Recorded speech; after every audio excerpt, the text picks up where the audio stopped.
You're live. No, you can do that. Good evening. This is a public meeting of the Council Rock School District's Facility Committee meeting. My name is Mike Thorward. I'm the chair of the committee. Let's go around the table real quick and introduce everyone. Denise Brooks, School Board. Ed Tate, School Board. Matt Frederickson, IT Director. Gail Lloyd, Business Office. Chuck Lambert, Special Services. Joe Messina, Council Rock Educators Association. Arif Fazell with Dewey Engineering. Bruce Bechtel with Schrader Group Architecture. Jerry Grubb, Board Director. Mary Ann McKee, School Board. Just shout from back there. California Dedicated. John Williams, Illustrator of Architecture. Colin Case with Dewey Engineering. Okay, thanks. With that, I will turn it over to Mr. Taylor to give us his usual rundown and we'll get started. Thank you. So we have a full agenda tonight. We do have some guests here, which I'll introduce shortly. Give an energy management update. We have a lot of facilities related items to touch base on tonight, starting with the LSAT facility. Just a quick update on it and initiate some conversations. The middle school projects, Wrightstown, Rolling Hills. Moving update, a couple of capital improvement projects that are still hanging out there that we need to lock up, and then the miscellaneous items, and then board consent agenda items and upcoming facility agenda items from May. So I'm going to start with energy management, and we're still on track with where we were the last 4 or 5 updates. We're still at 89 cents per square foot district-wide, which is a really favorable number. It's going to be tough, as I said, to get that any lower. We're going to continue to try. So you can see we're still at a Energy Star score of 84 and 89 cents, and the current total adjusted for weather is 8.3 for the month of January. So we finally moved into 2018, knowing that these are always behind, so we can get the bills to them and they can rectify everything in that way. There were a couple of questions last meeting relative to the definitions and how some of these values are established. So I just put a couple slides in here. The energy is the electric, natural gas, fuel oil, and propane. And we do have propane at 24 and at sulfide zone. Sulfide zone for the kitchen and for the system, heating system at 24. The cost per square foot is over the last 12 months divided by the square foot, and as we move to the next month, we drop the month and introduce the next. The energy use index is basically a formula for 1,000 British thermal units divided by total square footage, which is a good way to incorporate all those different energies and come up with a single divider for those. The Energy Star score is basically an EPA rating system for similar type buildings, so that's how we come up with that. And again, I won't read everything to you on these.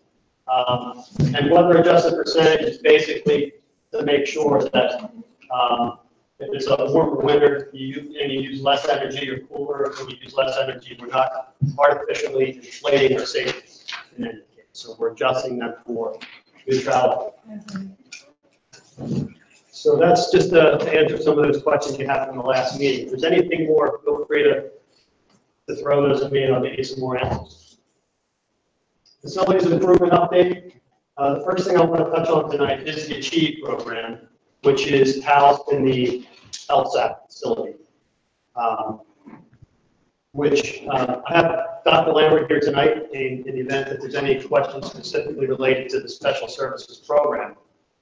But it is, and to touch on this, the ancillary building discussion was taking place before we moved into the redistricting piece. And we said, hey, let's just put the ancillary building discussions on hold while we work through redistricting.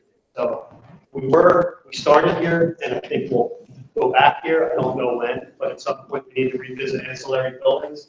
But this building in particular is concerning in that it is leased, and there is language in the lease that if someone were to purchase that building from LSAT, we would have a 6-month time frame to vacate the building.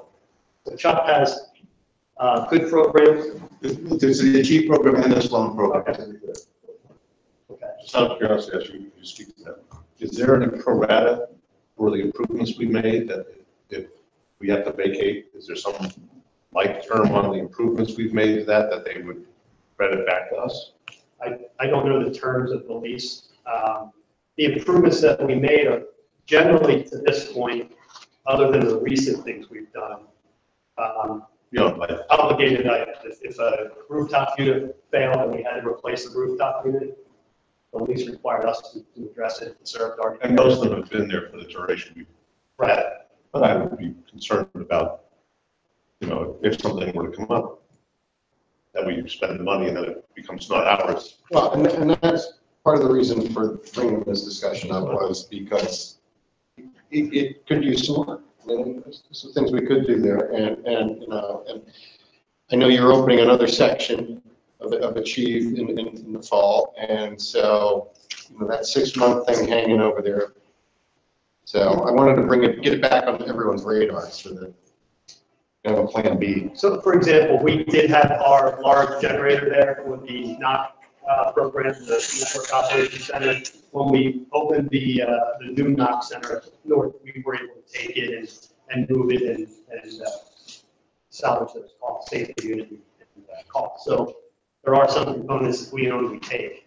Obviously, if we fix up walls, paint walls, you know, they're staying behind. Now, is it the building that I would design if that were the program for the building? Likely not. We'd love to have more sustainable finishes and things for some of the programs there. So as we move forward, we have to consider, you know, what this building is, what it looks like, and how, kind of the whole where, what, when, and how.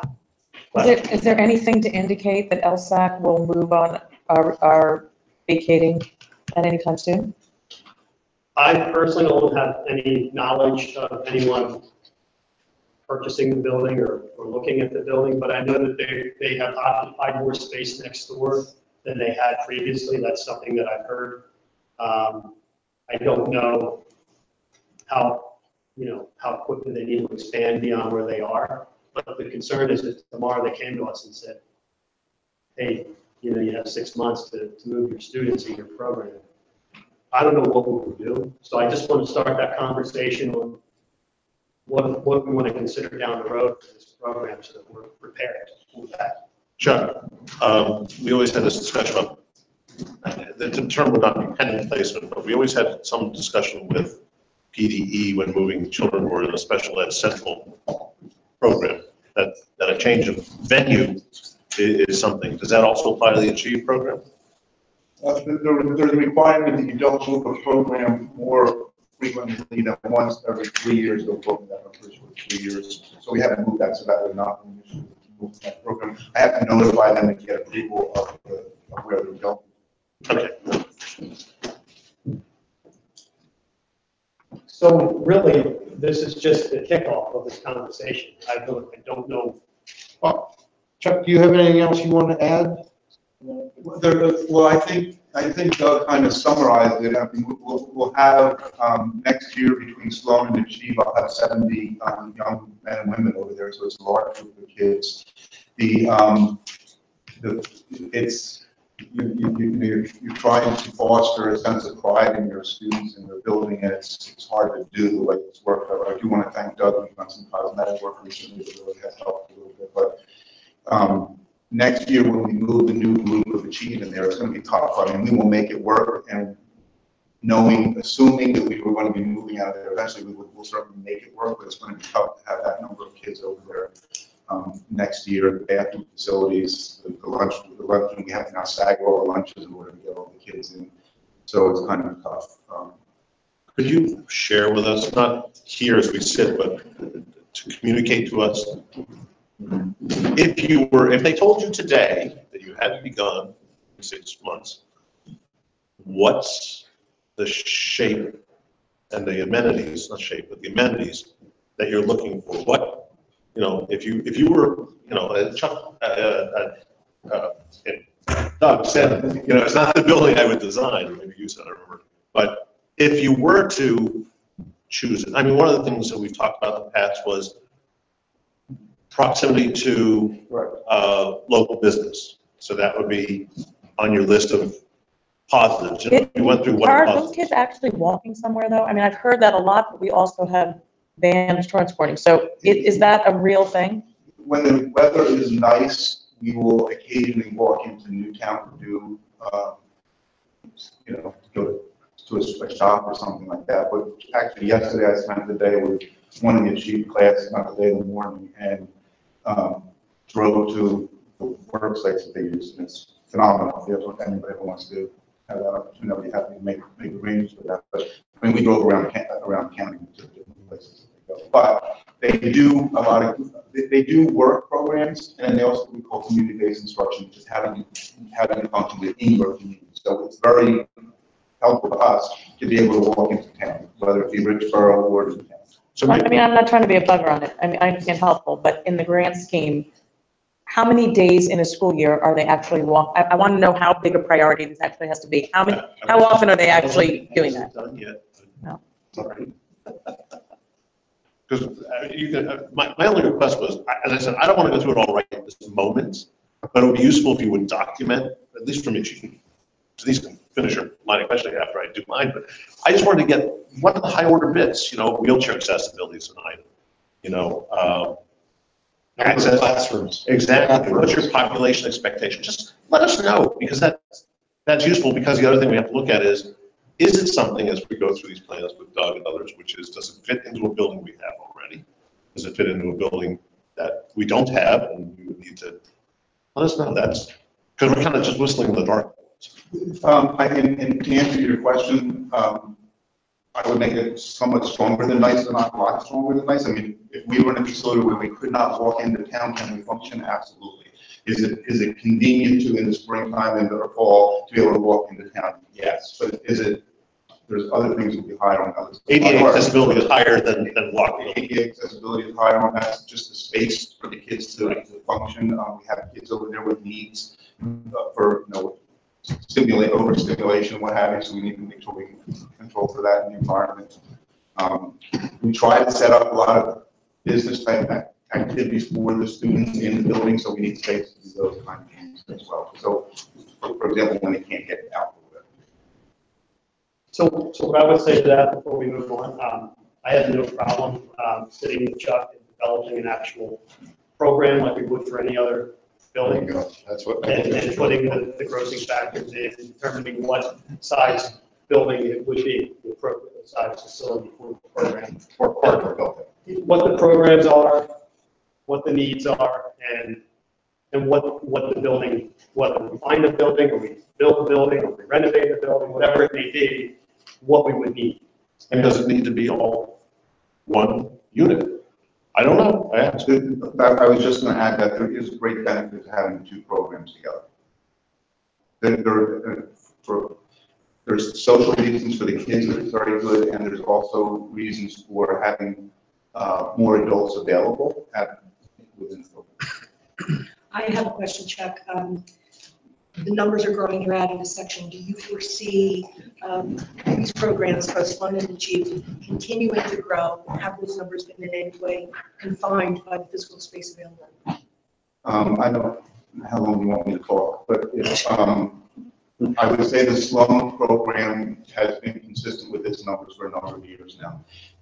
When we grow with Achieve next year, I do not foresee that growing any further.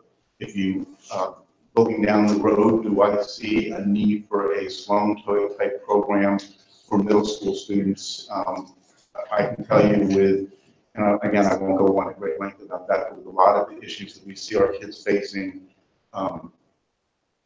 get in the way of their ability to participate in school at the middle school level. I see that. So I could see an expansion there of the benefit.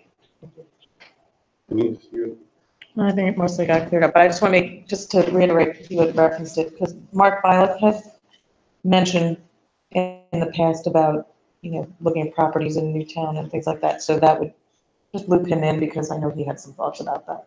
That's great. So we'll develop the program, and we'll know what kind of property we're looking for, square footage standpoint. I read in the paper not that long ago, an alternative school or a charter school going in one of the malls. I mean, I don't know if that's optimal, but I mean, It would still, there was, I mean, I don't know, I would have to explore. Yeah, that. I- You know, you are supposed to have them in a space that's meant to be. Yes, yes. You know, I hear about that kind of thing all the time, so. We talk about this program all the time, not all the time, but, we're familiar with it. So people who don't know what the program is. So just so your real expectation of people participating in the Achieve program really goes about 3 years because it would be 18 to 21. 95% of the kids are there for 3 years. So just for the people, you want to give the elevator speech, just so people know what we're talking about with the Achieve program is.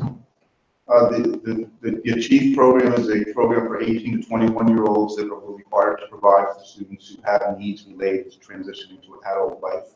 And in the program, we work on how to access and utilize the community and also teach them skills to help them be employable. The SLOAN program is for students who, for a variety of reasons, are not successful in the regular high school program and they need an alternative. The Achieve program previously, it's actually very cost effective. Previously, the district would pay to put the children at Holy Family and other work programs that really didn't necessarily, it didn't fill out the whole spectrum of students that we have. And this is much more because it's under our roof and under our auspices. When the other programs are located perhaps in Doylestown, something like that, so it's not great for the kids once they finish because they don't have access to Doylestown typically. So it gives them access to training within the community, and also, I lost the rest of my thought there. If we do have to the regular part of what you said about the financial part, if we do have to place those kids, a student in a program, you're looking at tuition rates at a minimum of like $35,000. I would just interject to my fellow board members, if you haven't walked through that facility and seen it, you ought to. It would help in terms of seeing the program for one, which I think is very important, but also seeing the facilities. And we're really, do you spend the money on renovating this rental space, or should we move them out? And in the meantime, they're in there, so we've got to, make sure that we've got a program that works. So I would like to, as part of the facility, just, Chuck, you don't have to come every time, but spend 5 minutes, just add this to our list of running things that we kind of keep nudging forward in terms of having a plan B as we move. Well, the next steps are Chuck and I developing Yeah, that, so and we'll then I'll see bring that. that to you, Yeah. and we'll see where it goes from there. Yep. Okay. Any last, done? Just that if there is no reason to believe that this is imminent, then I wouldn't make it a high priority. But Excuse me, can I interject on that part? no. 5 weeks ago, I went to that space saying that I was interested in leasing commercial space. They told me at that time that the property would be available for me. Okay, we've got a whole bucket to the end here. How's that?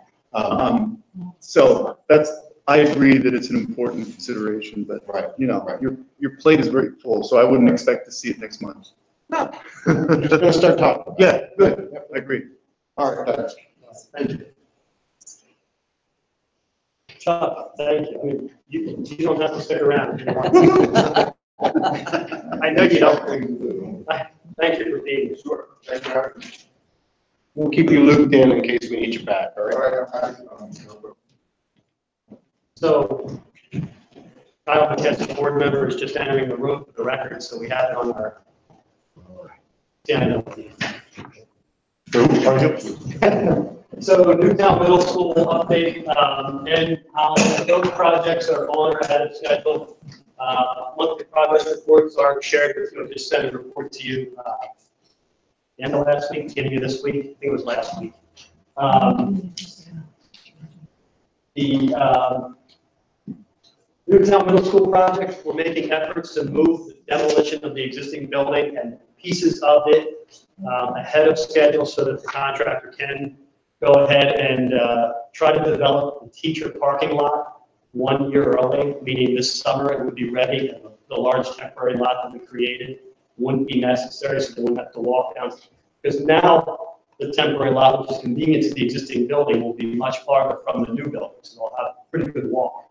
But the contractor, and it's to everyone's benefit to try to wrap it up early. So over the spring break, we did go in, even though it was short, and we did a little bit of environmental work, had the testing performed, and cleared the air to stay, and we were good to go. So we got some material out, not everything we wanted to because of the short duration, but it did help us so that when the building is vacated, we'll be able to jump into some things that we couldn't have otherwise. Define materials so that people don't think you're taking apart the gym before. No, it could be a floor that was down a vinyl VAT floor. Okay.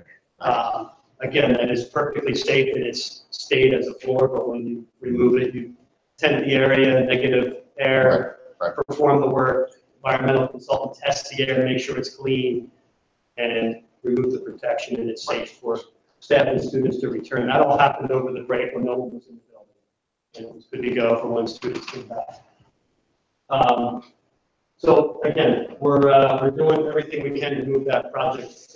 Demolition will still happen over the summer, and the ultimate site itself with the grass soccer fields and all that will happen the next year. We want to get some internal drives in the parking lots done sooner if possible.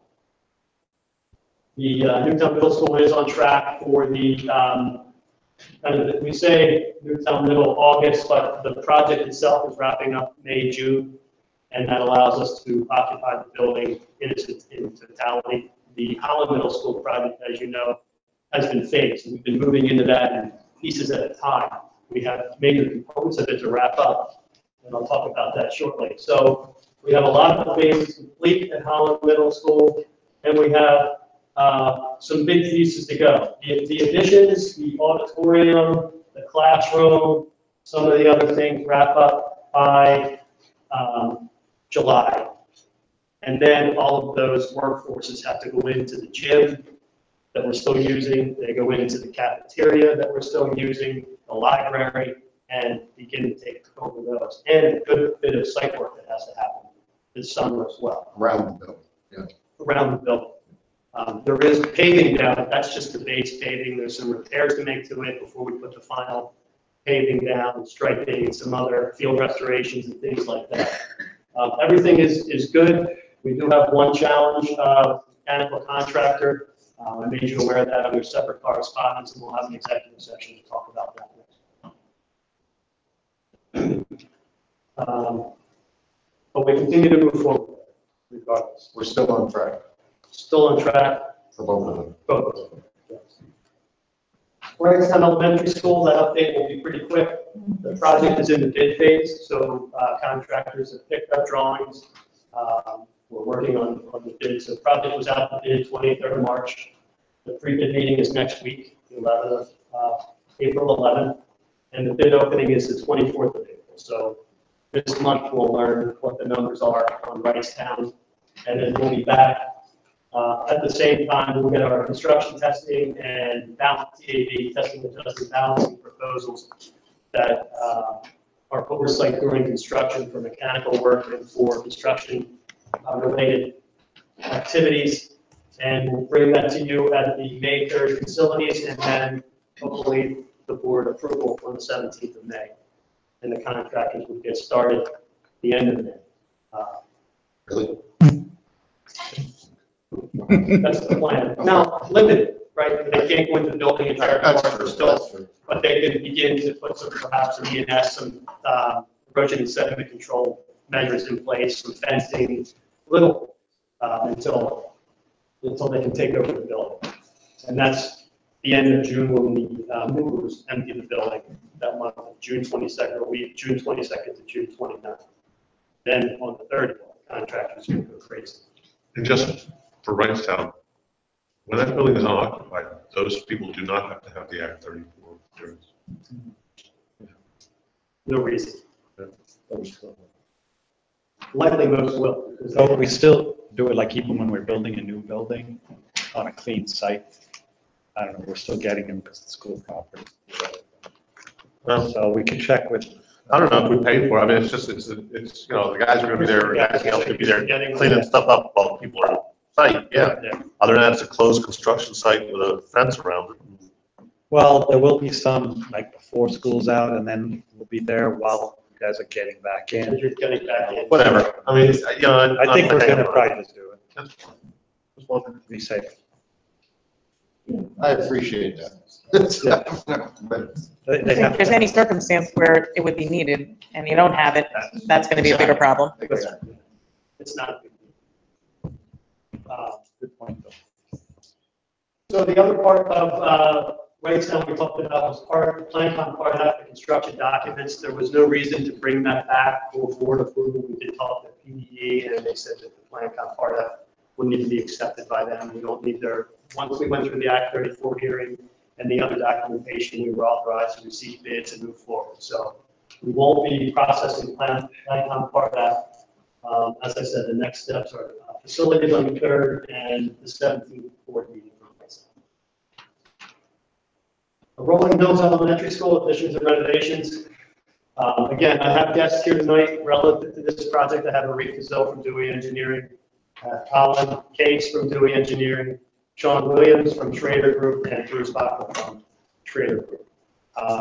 More so, you know, part of the schematic design discussions and the ACE grant discussions that we'll have shortly. So what I want to touch on are the physical investigations that have taken place to this point.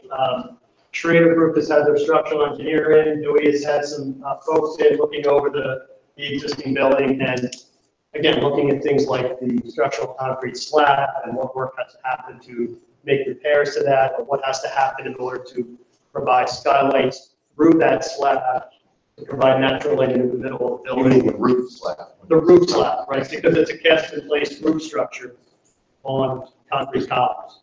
Thank you. Sure. Yes, thank you. Waffle slab. It's a waffle slab. Terraform engineers reviewed the site conditions. Singer Utility Engineers was in to do an underground survey to tell us where utilities live below the ground, so we know what's happening there. No big surprises in those regards. Earth Engineering performed infiltration testing and soils analysis, including a foundation report that did reveal that there is some undercutting and some work required. Engineers built not to great depths, but at certain areas around the building where the additions would go. Element Environmental did some environmental investigations, and although it's a 1970s building, vinyl floors which have some material in those, there are some areas that do require some environmental remediation. And the other big thing we've done is conducted the programming meetings to talk about exactly what the building needs to facilitate the 19 classrooms that will be there, 18 regular and a kindergarten classroom, and then all the other support spaces that go with that, a bunch of small group rooms and things such as that. So in doing so, we certainly learned more. We learned about the engineer's bill. We learned we have to do the waffle slab to create some openings and some repairs that have to be made. And what I want to talk about a little bit here is we did multiple jobs, at least since I've been with the district. The Middle Holland, the 2 middle school projects, all of those projects have been on budget, under budget. I'm proud of that. That's my job. At the end of the day, the total project budgets were in good shape. The Rolling Hills Elementary School project does have an estimate of probable cost that was provided from quite some time ago. But because of the unconventional nature of this building, we wanted to do further field investigations and understand exactly what it takes to make this building become a more traditional floor plan that we use today versus what was done in the 1970s. So there are some cost impacts from programming where we added some additional square footage, some of the work to get daylighting into the middle of the building, and some other areas that I'm going to go over so we understand that. I tried to take some pictures. Colin helped me with this of the existing building. You know, you look into a classroom today, you're opening a door from a hallway, you're looking into an 850, 800 square foot room, and you're moving out of that room down a hallway to the next room and on and on and on. In this building, as you know, with the open pod concept, even though we built some physical separation to try to create 4 separate classrooms within an open pod. There's still a lot of tack boards and furniture being used to try to create further separation of spaces. And that is primarily because you still come through a room, into a classroom, through a breakout space, through another classroom to another classroom. So there's a lot of trafficking through the spaces. In 1970, the open pod concept was attempted. It really didn't stick, and most of those buildings are converted to traditional spaces or have been removed and new buildings have been put in the All the middle schools are. Including Holland Middle School. Holland Middle School Perfect example. was an example. That building was friendly too because it had metal partitions that were removable that could be taken out and created a big open space, similar to what this building can be because of that waffle slab construction.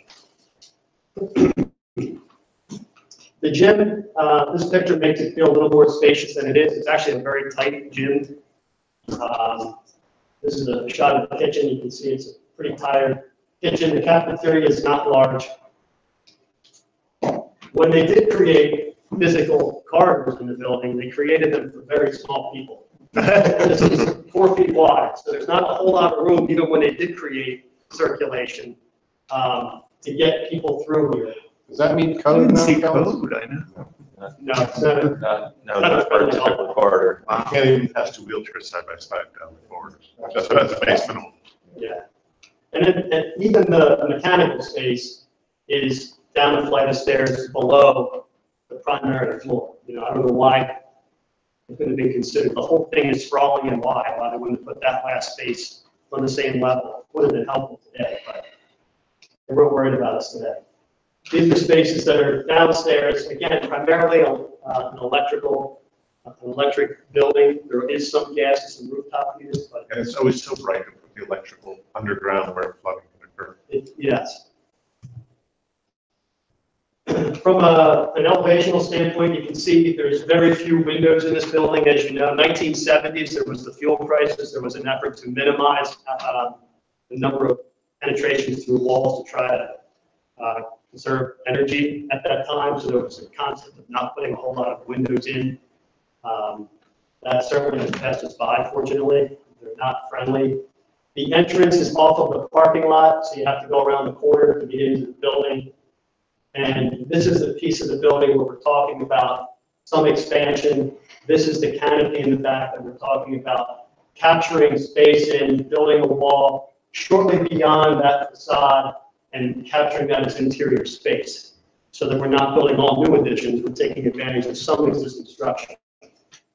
This happens to be that area. So as you look down, we built a wall right around here, knock this wall out, build a new wall inward, and that would be a whole row of classrooms that take advantage of all outside wall. So you're not getting natural light into all the rooms along that elevation. So this is just the existing floor plan. This is the 3 pods that you're familiar with, 1, 2, and 3. This is the hallway, the office. You come in the space here, the office. If you want to get into one of the pods, you go through a storage room, into a classroom, through a little breakout space or lockers, into a classroom, and then you can get back to this room. So this little group of kids, if you want to go through there, have to track through several spaces to get there. Today, you aren't permitted to do that by code. If there's an emergency and you need to get out of the building, you need to be able to escape that space to a hallway and the blue sky, not through other spaces where there could be obstruction. So one reason to fix this is that it's okay, it's grandfathered, but it's not okay today.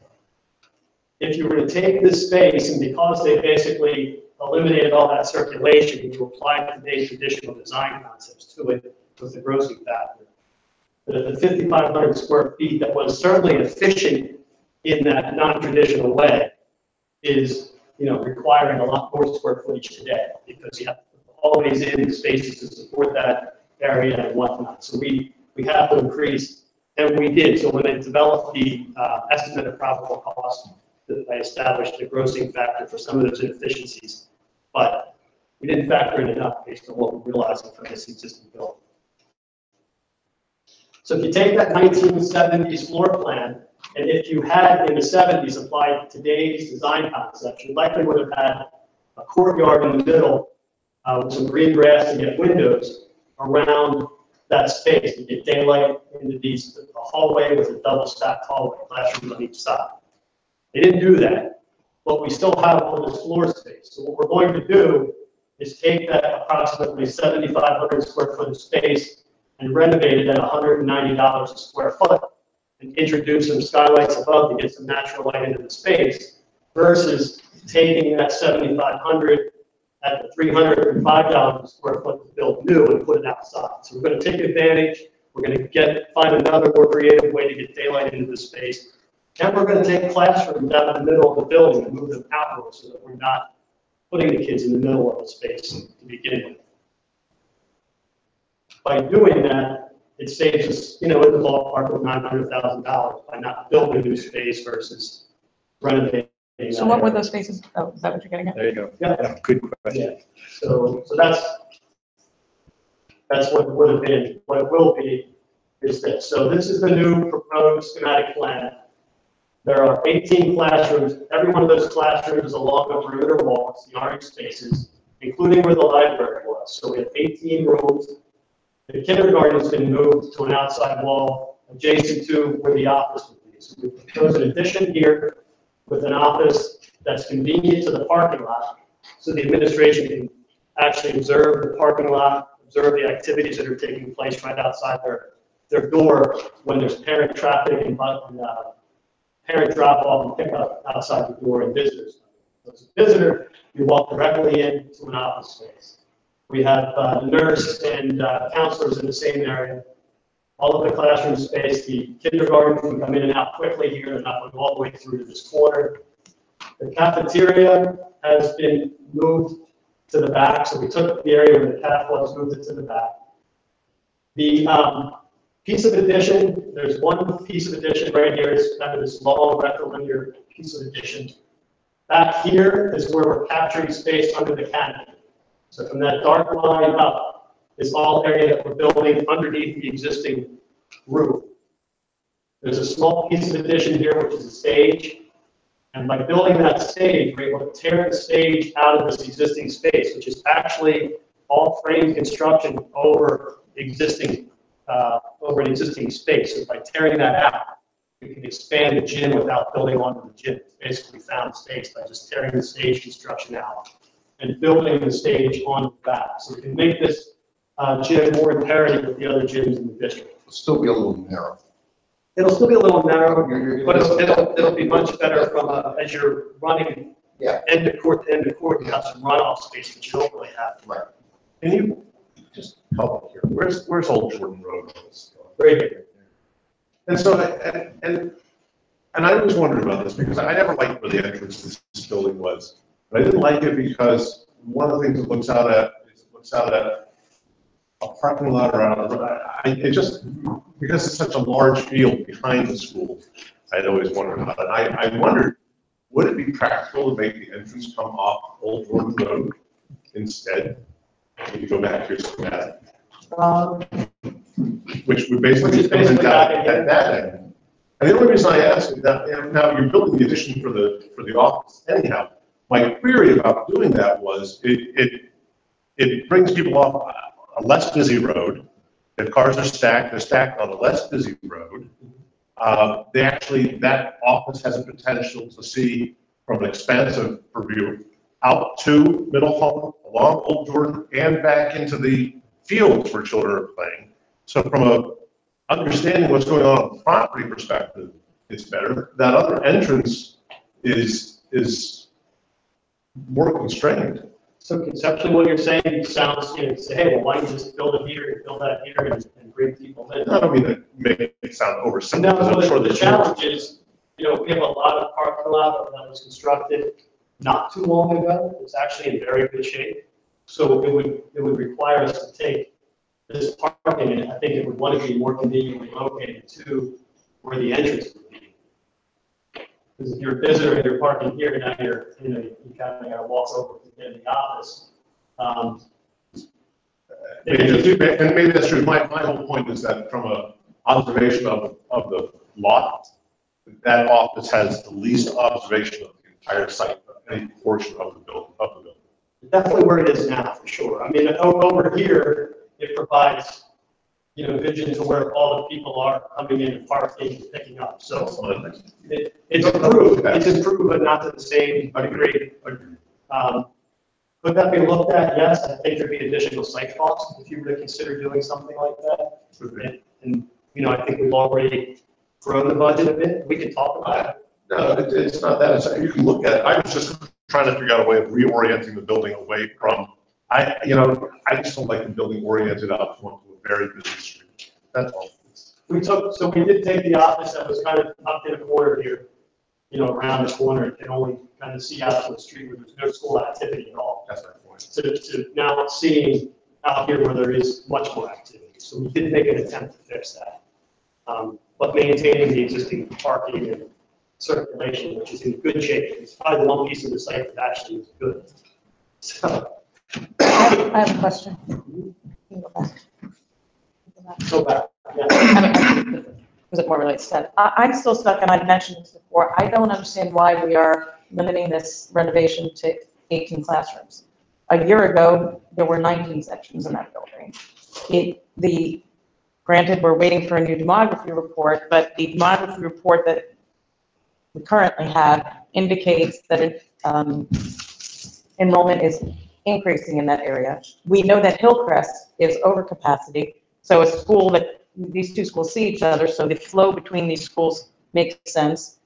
We know that the Bucks County Roses site, which is pretty much like right next to these properties, is potentially being developed. So in an area that's densely populated, that has consistent enrollment, that has some flexibility in the number of sections that it has from year to year, as evidence from last year versus this year, why are we not giving ourselves the ability to pop section? Well, I can't answer the programming piece. I can say that we're not changing the capacity of the building as it lives today.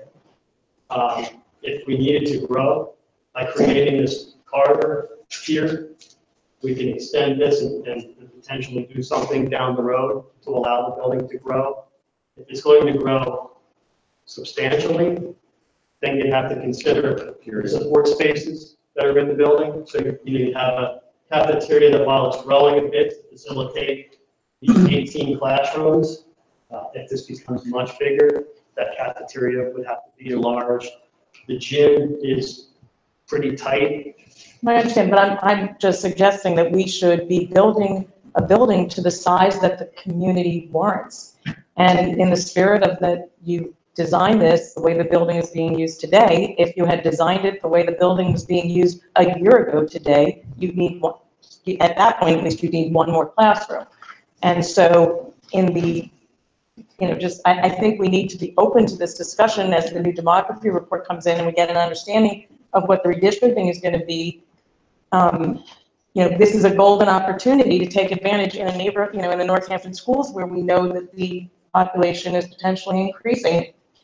This is our moment. I think if it's one classroom, we could easily add one. I think that the kind of the middle ground to expand it now versus the other side of it is we built south.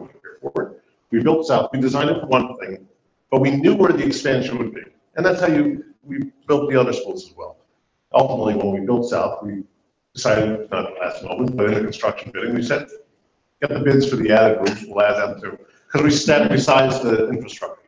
So hearing Denise's question, if I were to say to you, what would you like to say? Look at you. What would I have to tweak to make an attach point for future expansion? I actually like the idea of just expanding further to the west up top and utilizing the canopy. And we could easily set it up that way, get an alternate cost for a couple classrooms if that made sense during the course of the project. Well, couldn't you also then at that same structure actually envision, if I were to do a 10-room addition, or a 10-room addition, because that would be, I don't have the infrastructure for it. But let's imagine I did a 5-room extension. Could I make the 5-room extension, put your arrow on there somewhere, up, kind of there to the right, a hallway across, or rooms across from that with a hallway connecting so that something, could you model it? Could you model it? From those spaces. Exactly. Could you model it? Well, you have a hallway across, you don't have skylights between, but could you model it so that we'd see where the expansion would be, such as Denise's Such a question? model and an option where expansion would go. To me, if you were gonna put 10 classrooms in the south, I could right around the corner of Hillcrest and fix the building. Yeah. Or Richboro Elementary School. They both have 2 wings, just waiting for the circulation to be improved by putting 10 classrooms across. It would look just like Newtown Elm. I wasn't suggesting 10 classrooms. I made a number, I said. One is not a problem. Yeah, I mean, or even a few. I'm just saying that we know that this is a densely populated area. The demographer's report that we have in hand now, which, we're waiting for a new one, indicates that there's no decline in enrollment expected. And because of the nuances of how class sections are set, you have a few more kids in one year. This year's 5th grade there has 2 sections. Last year it had 3. It could easily have 3 next year. You don't know how that's gonna. Sure. So we could easily, as Bruce said, put in an expansion, an alternate where they would go. We could move forward with the approvals as if the maximum building size would be those classrooms. And if they didn't have to, they don't have to. So an alternate, you just get a price for you, either accept it or you don't. Well, And that's like 1 or 2, yeah, that's like 1 or 2. because the problem is But that's your prob- floor spaces are problematic. No, but the point is that historically, more often than not, this building has been, in recent years, a 3-section per grade school. Agreed. If it returns to a 3-section per grade school, you don't have enough room right there. Today, 1 section has 2 sections, and that's what you've programmed for. that's a problem. Yeah, and even right here where the, we could maybe come up there, Yeah. like. Because it's not daylight in the back of the. Yeah, so maybe we could come up the back of that hallway and just add, It's a place 2 where you rooms still there. capture natural light and works. You've got 19 classrooms in. Yeah, we have 18 and we have 1 kindergarten, so we have 19. We do have the 3. I think that would be a valuable add, though, because at least show where 18 you're includes going. kindergarten? No. no, 18 plus Plus 1 kindergarten. Yeah, 18, and then the kindergarten is 19. right. Nonetheless, I'd like to see, just in consideration of the overcrowding of Hillcrest, the building of Putney Town. Alternate for 3 classrooms. Yeah. You can decide, because these bids, we won't see the place on time, we'll at that time figure out.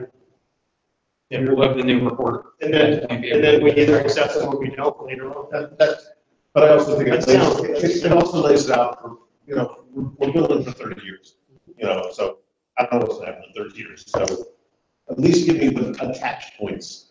And if your point says, that the boilers have to be sized for X, Y, Z, incrementally, that's not a huge cost initially.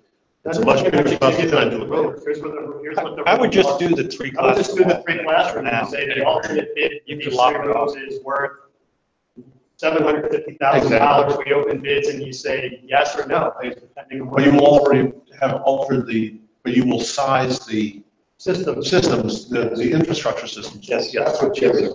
That's Yep. what you're doing. Absolutely. Okay. So from a site standpoint, we talked about the administration up in here, the stage. The addition along the end that has the cafeteria and some other spaces, and then capturing space under the canopy in the back.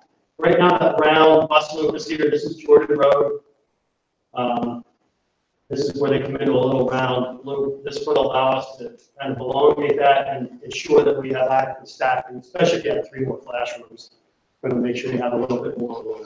A little bit of parking in the middle, because it's found area for parking. The existing playground would be reworked, and you put striping on there for overflow. So in an evening event, you want to have more cars. We'll have a gated single entry point to this that stays closed all day. There's an evening event, you open it up and allow cars to come in. And a soft play area to replace the playgrounds that they have. The grass area in the back would be mostly maintained for fields. There's an area in the back for stormwater management, likely underground stormwater management from what we learned about infiltration and the existing conditions. Just like Holland Middle School. Just like College Middle School. The only difference on this site, and we're going to talk about the ACE grant, is put solar arrays and solar panels where they're going to live, because the roof is not a candidate alone to put these solar panels on. So we're likely going to have to put them over the stormwater management somewhere in the back. We also have to be mindful of the tree line here and the angles of the sun. So at some area, there could be some solar array if we go that route for an ACE grant, which we don't need to talk about right now, but we'll talk about it shortly. Just so we're clear, that little parking you had found is visitors park. That's why the office in the back corner. Because that would only be visitor We parking. can certainly look at that option. I mean, I'm not opposed, I mean, is You've everything? done everything you've done, but it is. That would just mean that's the parking that would serve for visitors, which is who would be coming during the day. Yes. The other parking lot, nobody We comes. can look at another scheme that shows it and then, make a decision. But it's not a.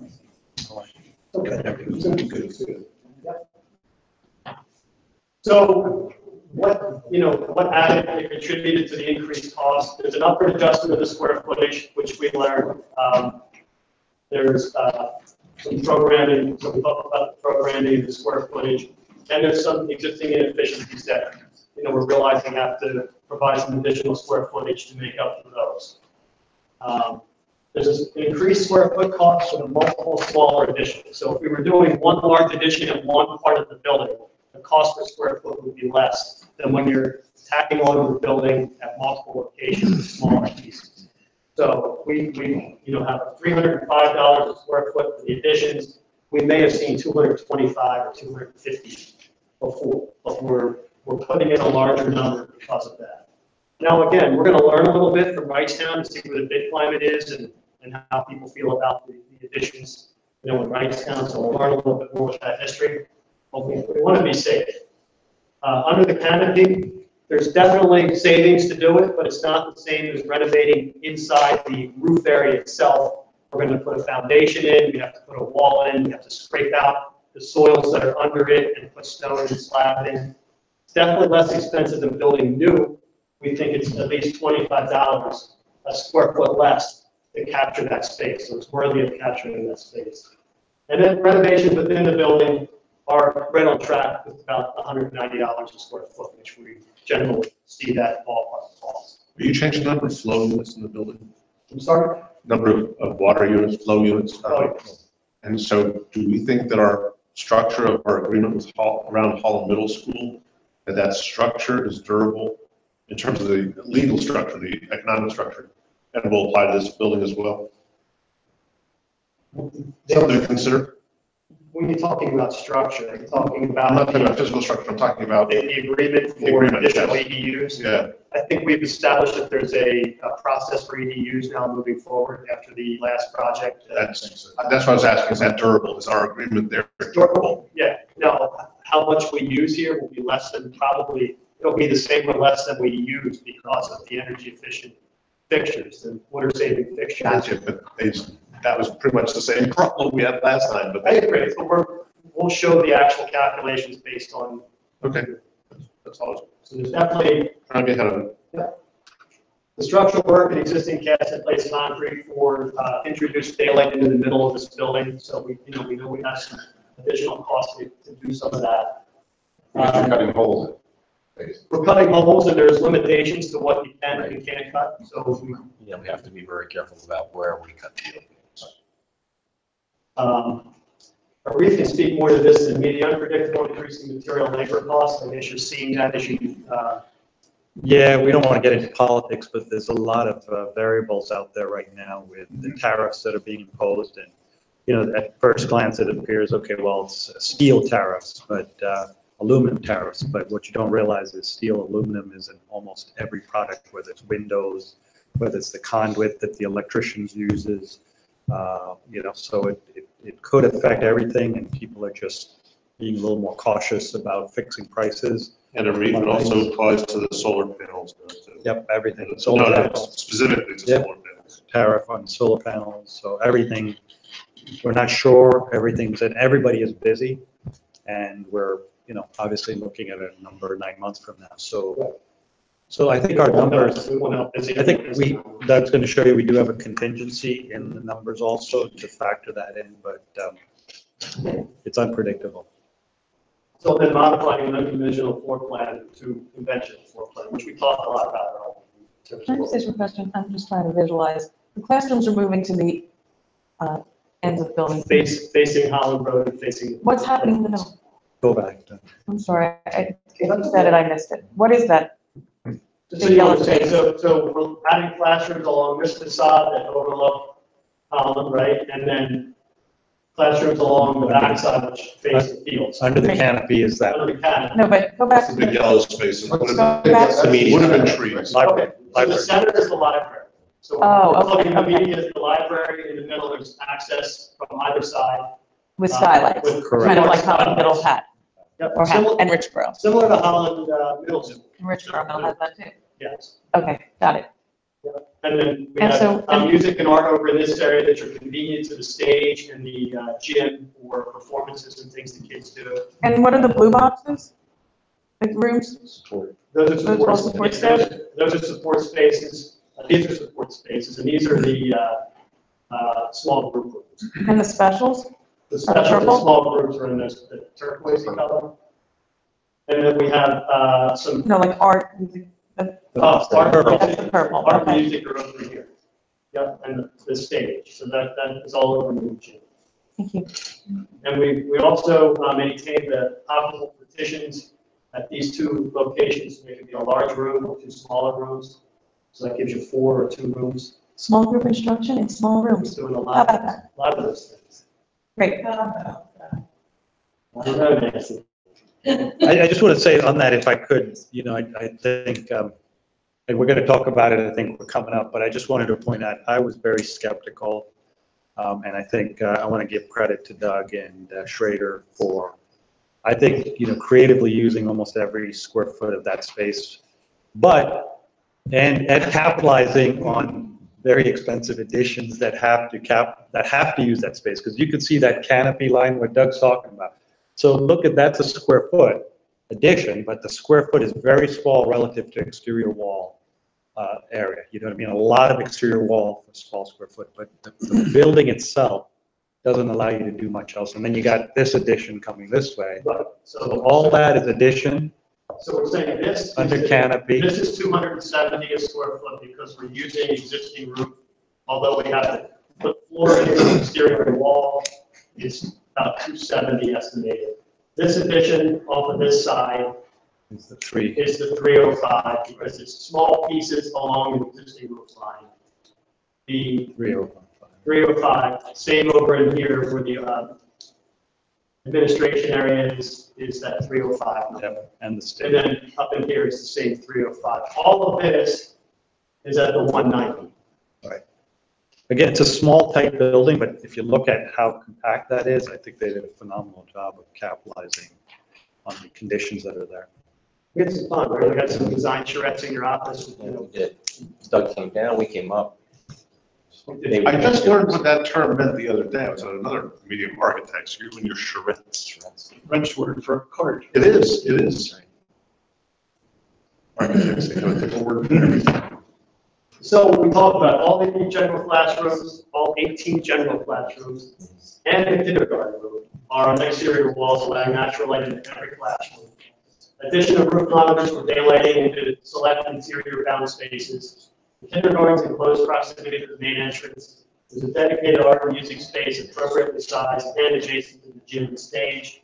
Expanded administration with secure entry adjacent to building entry for improved supervision. And an expanded multi-purpose room with a stage addition for school and community use. We expanded and upgraded library with the light monitors as we talked about. Appropriately sized instructional spaces in the entire building. Improved building circulation, eliminated passing through one space to get to another. New infrastructure to replace the very tired failing systems that are in that building. An expanded cafeteria with daylighting at the end of the space. And new technologies, including projectors, sound fields, cameras, building management systems, in parity with the other schools, with the exception of just a couple.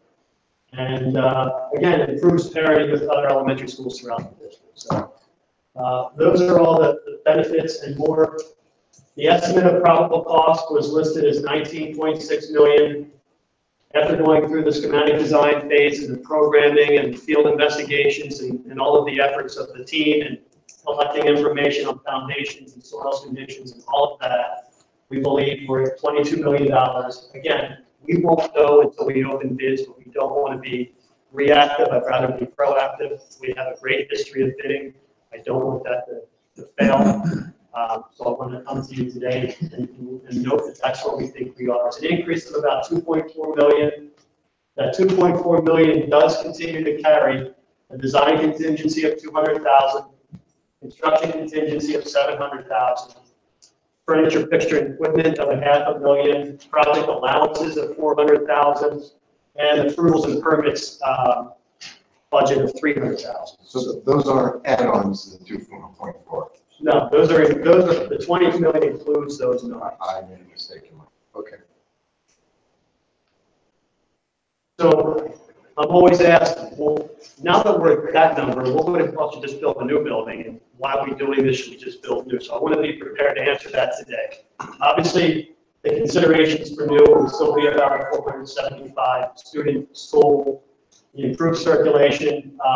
You could improve the circulation with the most efficient layout. So Jared, you alluded to that. What if I put the entrance here and parking here and kind of rework things? With a new building, you can do anything you want. Right? The ability to increase daylighting with the traditional classroom wing design concepts. So obviously future expansion is different if you build a new school than when you're renovating. We talk about an alternate now for 3 classrooms. We can improve the building roof height for more efficient HVAC systems. This building has like an 11'4". I keep trying to add 2 feet. It's 9'6" from floor to underside of the waffle slab. Yeah, That's very very tight. Now, in saying that, if you've been to Howland Elementary School, you see how successful that project was. That's the same exact dimension. It's 9 feet. Something from floor to the underside of the waffle slab. It's the same exact dimension. We confirmed that. And we have terminal units there that are the same that we have in our other new projects. They're vertical ventilators and boilers and chillers and piping running through the whole building. So we have every reason to believe that this building will be exactly like that when it's finished in terms of appearance with those systems. But if you build a new building, you can put the additional square footage in, punch up with those ceilings and make it a lot easier. And your square foot for your mechanical price probably comes down a bit, but you're not working as hard to make it work. We will have 8-foot ceilings here, but it's an elementary school. So. And we have that at Howland. You don't have many 7-footers in the elementary school, is what you're saying. Yeah, but like 8 foot is, typically you build a new school, you're going to be 9-foot ceilings, clear. Maximize site efficiencies with the new design. I said that may allow us to repurpose, sell, or demo Richboro Middle School early, whatever the decision of that school is down the road, because if we build new, we could potentially build that while kids stay in the building and you're not moving them like you are at Wrightstown. I don't know if that's true or not. That's why I say may. In any case, when I show you the numbers, I'm not sure that it's really. You didn't, this is an important consideration, Stan. New building, if you build 2 stories, would also have improved security. Because you'd only have the exposure of the first floor. So it's just, You could. goes without saying. So the estimate of probable cost was 19.6. The updated schematic design was 22. So that's a 2.4 million difference as we talked about. The new construction would be the same exact capacity and size of the renovated building. It is about 5.9 more than the original, or 3.5 more than the renovation. So it's an additional 3.5 to go from where we are to building new on the same site. And that's before those 3 extra classrooms. That's before that alternate would apply, would be relative in that regard. Talk more about that. Maybe that's something I missed. What do you mean by that? 3 extra classrooms? There was concern as we go through the demographics, and if it looks like another section could possibly pop there, we wanted to add a 4th one of the sections. We wouldn't have those 3 rooms. So what we said is we could build into the project an alternate to put 3 classrooms in.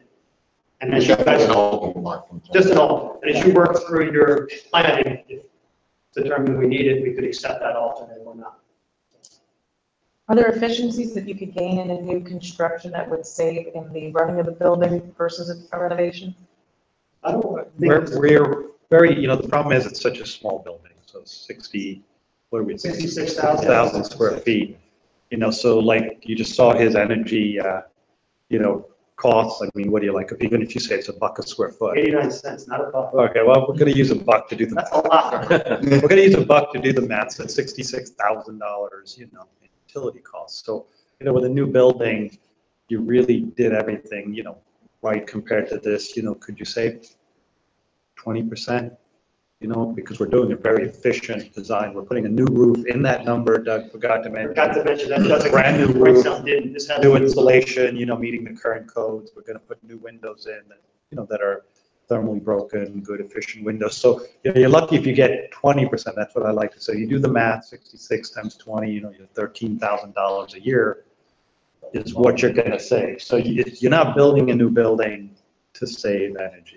Because we're doing. Or any other saving. I'm just wondering, is when you're building a new building, you're building it, it. When you renovate, maybe you're gonna discover something that's gonna add to the cost. That swing, it's a little deceiving to say plus 5.9 because Agreed. it's really incremental over, so it's plus 3.5. But if that 3.5 starts shrinking, then you're like, shoot, should have built a new building. It's a very valid point. We clearly know, we've done Holland and Newtown. We clearly know at Holland, we've continuously run into some more issues than we have at Newtown. That is a very valid point. The risk mitigation of unforeseens, but how you put a number on that, we have contingency built in there. Is it still going to get you to that difference? I don't think so. Well, I'm just curious because I'm sensing you're saying, 25.5 million is not recommended because that difference between a renovation and a new construction is too great. At what point do you say that it does make sense? I'm not saying it's not recommended, but I feel like I did at Holland Middle School, you could have said, well, for $5 million, you could have built a brand new school on the back. If you see that building today and drive by, you can't believe the transformation of that building. I agree with And if you've been that inside, comment, but it feels equally as impressive. And we saved $5 million doing it. I feel, based on what we did at Holland Elementary School, if I hadn't done Holland and seen that, and get kind of been through that, I would have challenged this one. But I know that we have a really nice building with nice finishes and it feels great. And I think it's sustainable for 30 or 40 years. And I think we get the same thing from this. Now, I know as a construction manager and architect, I would love to do brand new, but I don't know with where we are with our dollars and trying to spread those throughout the district. If you said to me, if you took your $3 million allocated for summer projects next year and put it to this, and we just did all new, are you willing to give up the summer work in the district? I say no. We still have to maintain the rest of the schools in the district. And if that's where the money's coming from, I don't know where it's coming from, honestly. No, I understand, and I'm not taking the number lightly. It's just when we were faced with the decision on whether to do a new construction of Newtown Middle versus a renovation, the difference in cost, and this is from my memory, it could be off, was, 5-point-something million. And then we said, yeah, that's worth it there. Let's build a new school. Yeah. So I'm just trying to understand. It was, So there's a couple of breaking points that I've dealt with. So one is you've already made an incredible decision to empty the buildings. Okay, so you've eliminated the phasing, factor, which is tremendous because they would not be able to do that layout if you were keeping kids there and building 4, 5, or 10. We'd be there for 3 years or something crazy. And the price would also go up and the renovation cost number would start to rise.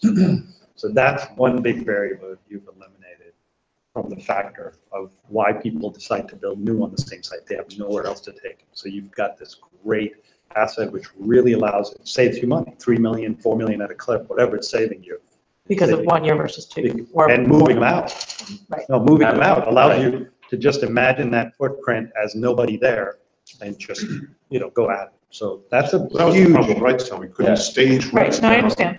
Have a flow as long as any part of it was under construction. So that's a huge variable. The second huge variable is when you decide you're not going to renovate, you have to have some compromising structural and other factors and the site. One of the things that Doug said here, we're capitalizing on the site. If you build new, your site costs That's part of the reason the site costs go up. So if you just feel like the site location of the building is just not good for the next 30 years, because you're investing a big number in it. So that's another variable, I think, in looking at the site. We don't think it's not ready to be put away, you know what I mean? And that was another challenge at Holland versus Newtown. At Holland, the building, we kind of felt like was sitting at the right spot, and you'd want to put the building there. We were kind of challenged a little bit by where you would put the building. So that's kind of another. So those are kind of, to me, two big variables that go, there. And then the third one is, can you live and are you happy with that footprint? So it's not about the energy savings. To me, it's about those three big things, And that's why, like a lot of places built new, they have nowhere to put 400, 500 kids. And when you start putting modulars in and doing phasing and all that, all of a sudden the numbers start to get closer. So I think, to me, those are three things other than cost. And I think, unfortunately, on this one, the tipping point of those three, you've helped tip it towards keeping it. Does that help? You know what I mean? Those are things that are very hard to put, Is that real number on. Does that help? It's not. Yeah, because it's going to be a question that gets asked. But that's why we're bringing it to you. We're not saying it's not a good idea, but I think the thing would be if you say, I really can't live with that floor plan. I hate the 8-foot ceilings. I don't want unit ventilators. I want VAV systems like we put at the middle school. I can't live with that. I can't live with that. I can't live with that. Then your list starts to feel away, right? I would echo what Arif is laid out as the three examples. And I think that over the course of the past month and a half, we've successfully taken your educational program and laid it out into a building that actually, organization-wise and programming-wise, education really kind of works. And we've done it with the existing structural grid, using all the constraints associated with the concrete structure and a concrete waffle slab. I believe this building will feel much like, It's an not the same size. Doug has that word up there. It's unconventional. We've taken unconventional and made it conventional. And I'm being honest with you, when I complimented them, because I walked in that building and I called them up and I said, Doug, this is a double X. Then he said, well, we're moving the kids out. I said, okay, well, we're moving the kids out. Then I'm like, what are you going to do under this canopy? Oh, well, here's what we're going to do. And so, pretty soon the tipping point went the other way. And then the other point was really that you have successfully done the same thing at Holland Elementary School. And it works for you, and there'd be some parity there established. What I've seen at Holland Middle School with the transformation, and I think this building will feel similar at a much smaller scale. And what I saw at Holland Elementary School with the success of that safe floor height and the systems and the ceilings, and I feel good about what this building will look like when it's done. I think it'd be a spectacular little. Well, I understand. When I drive by Holland Middle School, my kids went there. I seriously say, wow, when I'm driving by every time. And I'm very familiar with the school because this is where my kids went. So seeing the design is very helpful because I can visualize this and I didn't know how it could be approached. So kudos to you. And, knowing that, initially I thought that I had heard feedback that it couldn't go any bigger than what it is. I'm not saying we're going to go there, but knowing that it's an alternate option that we can talk about so that we can address the data that we're going to have to make sure that we have enough seats for kids is something that, as a board member brings me a lot more comfort. So. It's a good thing. I mean, we'd love to do that, but I think it's just a tough sell. We've gone at it a bit. Yeah, we went at it from day one. So Since I've got I'm actually on the other side of the table. I'm on your side. Doug had indicated if you needed 10 classrooms, you'd stick them on one of the other elementary schools. Just stick them. But I'm asking you to, is there an do we have to do, we don't own architectural designs for those. We don't, but the design for those is in a lot of ways already determined by, and I did some stuff. Right. So Yeah. Right, okay. You're lucky you have a talented facilities director. Supervisor. We are. Huh? We are. Right. Okay. So Just because I haven't. So all that being said, we're still looking to continue to move this forward and time it exactly that when we empty the Richboro Middle School out and move those students back to Wrightstown Elementary School, at the same time, the moving truck is coming with the Rolling Hills belongings and moving it in, and the Rolling Hills students would come to that school the next year. And if this continues to happen, we will have the same meeting with those parents that we had. I know that question has come up often. You had a meeting with Wrightstown, are we going to have the same kind of meeting? And we absolutely will. So, in an evening and answer questions. And in a lot of ways, the Wrightstown, folks have paved the way and made this transition and worked out any of the challenges easier for the next group. So we're creating spaces and things for that next program in Richboro Middle, which are the two other projects I'll talk about later tonight. But at any rate, it will be an informative and question-answer kind of meeting at some point, for sure. I have a question. So, and I apologize if I missed this on a different slide, Doug. Excuse me. So I really like the staging that you're doing, or whatever you're calling it. We're moving kids to the other school. Phasing, is that the correct term? Yeah. So is somewhere in your numbers here, is the savings reflected? Like the amount of money and time and the money associated with the time to do a renovation? Like I think we had it with Wrightstown. You showed us it was going to save us $600,000. Is that the correct number, 600,000 for Wrightstown? I think it was in that range. It was, I think it was 500. So we're saving about 500. But we did, I could show you what the additional cost would be if we were to phase this building and do those things, which is what Arif said. If you were to do those things, that's why the delta between new and a phased project over multiple years would then begin to say, hey, maybe we should be looking at new, not renovation, because of all that work that has to happen. So it really could be 5 million. The 3.5 plus the 5, or I don't know if that's the right. Well, this one, we'd have to look at it even closer because the addition here is really small. So we'd have to look at, I mean, this one, I think you'd have to bring modulars. We'd have to bring modular classrooms on site. Okay, so we haven't done that exercise. In order to. No, you don't have to do it. I was just curious. I'm just trying to. It would be bigger. You'd already made the decision. So Got you saved us. Got it. I'm just trying to, factor it all in my mind. No, you're right. It's a good point. Because by the board considering and using Richboro Middle School, we're saving $500,000 on the other job, but on this project, it's more than $500,000 because it would be a campus of modulars that we'd have to set up for classrooms to put kids in while we move in and out. We are spending money at Richboro Middle School to make that site ready for Wrightstown. That was in. We're going to spend about 100. Yeah, that was in that $500,000 difference. It was in the $500,000. Okay. We're bidding that work right now. So That's good. Well, yeah, no, I understand. So there would, whatever is being done at Richboro Middle School would be able to accommodate. It doesn't matter that it's that many more classrooms or. If it's 150, I'm going to call it 75 for Wrightstown and 75 for all the girls. It gets smaller each time we use it, so. You've already paid for it once. It's great that we're using that because you do, we're closing that school to save money. And we're essentially doing that. We're saving money using these other projects. Hopefully we save more money down the road with it. So It's a really good point. thank you. So that's it for Rolling Hills and where we are with it. But along with it is the opportunity for the ACE, perhaps an opportunity for the ACE grant.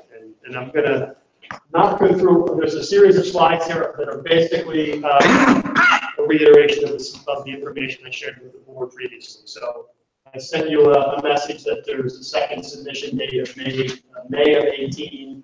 The award comes in July of 18. If the second round happens, and if we get the grant, we would know in July. So the important thing to note about that, without getting too far into it, is we want to design a building from today that if the second round happens, and if we're awarded the grant in July, we're not saying, oh boy, we don't have the right mechanical systems, we don't have the right spaces designed, how can we make this happen now that we found out we had it? We need to plan today as if it could happen, so that come July, if it doesn't happen, we're not looking backwards saying, oh, this lost multiple months, how do we go forward? And we're going to do that without spending any more money than we need to, and I think we can reasonably accomplish it. HVAC is the biggest concern. We've already started to think about that. So we're working hard. In fact, we had a conversation tonight with the mechanical engineer, a little more about it. So we're working on that. So without going into a whole lot, the other thing I will say is it's now LEED version 4, and Rick can speak more to this than I can, but it's more difficult now, and we talked about this, to achieve LEED goal on the existing building than it was when we did Newtown Middle School and Holland Middle School. And for those reasons, we're likely to spend a little bit more of this grant money to get the LEED gold certification than we did on the others. We were fortunate to apply a lot of that grant directly to offsetting construction costs. Here, not as much, and we'll get into that. But net, you're gonna have a much more efficient building. You're going to have a more efficient building, and you would think you're still going to have net funds to offset the overall cost that you didn't spend specifically to achieve We credit. won't have as much, Not the as much. expectation is our residual. Residuals will not be. I mean, we ran away with it at those middle schools, basically. We go back and look, and if you really try to tally up what it actually cost you to get them LEED gold, and I think part of it is the statement of purpose of the Department of Community Economic Development's ACE grant is to use the funds to improve what you were going to do to improve the energy efficiency and sustainability of the building. And I think what LEED has found out is in the LEED 2009 to get LEED gold became fairly easy because the code requirements and the design features that everybody was doing was already at such a high level that to get the credits was very, incidental. In many cases, you just got the points just by virtue of what you were doing. And so they've made it very challenging. In fact, there's been recent articles, they're actually thinking of revamping version 4 again because they've got a lot of criticism that it's almost become onerous to try to achieve it. And so we've gone through a very preliminary exercise, right, with Schrader and the team. For example, at the middle schools, we were at 70 points. You need 60. On this project, we're 63, 62. 63. Yeah, and we've kind of hit. You have to accomplish that. Yeah, That's we it. have to hit 60. And we are barely getting to like 63. We don't even know how we can get more than 63, even if you threw money at it. So, it's very, very challenging. I mean, other than doing some crazy things like rainwater harvesting and eliminating water completely, and doing some things that we don't want to do, but still trying to keep a traditional, maintainable project. The word challenge, it's going to be tough to get it on this one. I mean, I came to you last time and I said this was a slam dunk. You guys gave me a hard time, but this time I am telling you it's going to be tough. It's a lot better to go in with a little bit more wiggle room and points. But it's only plays, to your point, if the first round is not fully subscribed, Then they have money, then right? they have money. If the first round is fully subscribed, They might not even give it, you may not. nothing there. So we missed, unfortunately, the first round, which was, last week. or whatever. Bueno. If we send it in for a couple of other clients, but I hope they don't get it. you're going to be in the second round. So, I need some clarification, because you said a couple of things that I'm confused about. That's okay. You said we needed 60 points. LEED gold is 60 credits. And then, did you say 70? Is it 70 now? Well, I'm saying with the middle schools, when we did this exercise just off the top of the cuff, we were at 70 under the gold version. Okay. So when you said this project, you're referring to Rolling Hills? Yeah. Being 62, 63? That's what we're coming up with. And then, so that obviously meets the. It meets- standard. Meets it, but very close. But we're not blowing it away. I understand. So if there's any Must fluctuation, something happens. Yes. Yeah. What kind of margin do you want? Usually you're going to, I mean, on this one though, what we've looked at is the energy efficiency and the solar, which Doug's going to talk to you a little bit about. So those, I think, once we do them, it's just a matter of math, and I think we get them. So I think we like to be at 5 extra points, but we're like at 3. Is it really efficient over the long? Are we making a difference for the environmental impact in the district over the long run? Or are we just checking boxes to get the money? Well, what I said to you before is I think, you're lucky because all your projects, you've really done the right thing. And that's why at those 2 middle schools, it was very easy to get those points because you were doing all those right things. And we weren't doing anything, what I have, like this whole green thing, I hate to use the word, but it was like sexy, right? Like everybody said we're doing sustainable, my project is sustainable. What does that mean, right? So it just became a word, right? But I think what we did at the middle school, and you could go look at these projects, I mean, there is nothing there that's unconventional, that is not true and time tested. We didn't do any like frou-frou stuff, it was basic, hardcore energy savings, good insulation, good energy, HVAC systems, excellent lighting systems, daylighting where you needed it, all the basic things that got you the points and got you through. That's what we're trying to do here. Well, maybe other districts don't. We use LED. Right. We're using energy efficient systems that are high efficiency gas fired boilers. We're using multiple compressors on chillers. So we're, we're doing a lot of things to make that work. And what we also did was we were very careful, Doug, every LEED credit, we said, okay, what is the cost? We didn't just put a credit on, we said, is there a cost impact and what are we getting for it? So that's how we kept track of it. If you don't do that, then you run it, then you're doing things. Just to be clear though. Thank you. Even though it's more onerous and whatever, we're not spending $2 million or more. No, we're going to talk about that in a minute. It's still financially advantageous, right? We believe I believe you, but you're not going to net, like Not the Barry same as the said. middle schools, but Right, we're not going to get 2 million. We're going to spend, just to use a number, we were talking today, I think we're going to net in excess of $500,000. So the 2.4 I think it's going to be could be close to the 1.1. million. We were talking about it today.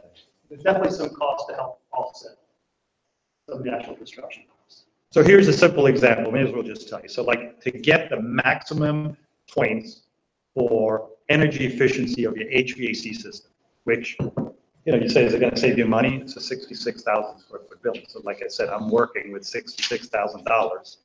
How much can I take out of it, right? Actually, less. So we are getting 89 cents. So we're getting 16 points is the maximum you can get. So we work with a mechanical engineer and we can get 16 points. So we're getting the maximum points.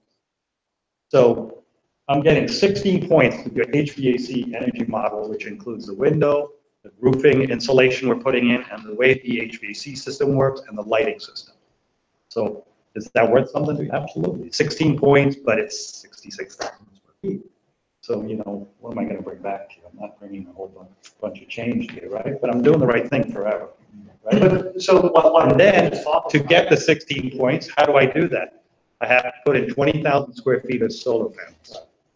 So 20,000 square feet of solar panels, because this is a small building. So I need an acre, part of your land somewhere, south facing, and we're going to put in solar panels. We're going to buy those. What's that going to cost? 25% of our energy that can be provided through getting that back to the grid. So we'll see a reduction of about 25% of your energy. Right, and that goes towards the model. So now I got 16 points, plus I get 1 for exemplary performance because I'm hitting the max. Now I'm at 17. I put the solar panels, I get 3 points for, producing on-site renewable energy. Now I'm at 20 points. So I hit 20 points, but it cost me $500,000 solar It's panels. down to 66 cents a square foot then. Right, 66 cents. But the point is, I get $500,000. We're doing it right. I got my point. Environmental steward. So it's not going to get the grant. So the 2 million is paying towards the $500,000, which is its intended purpose, right? It's not intended for you to save money on whatever you were going to do anyway.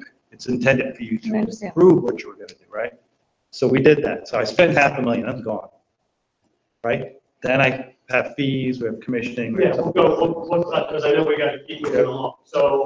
So we talk about the risk. Should the board decide not to accept and use a successfully awarded ACE grant, we would pay $36,500 in professional fees. So we said around not to exceed $40,000.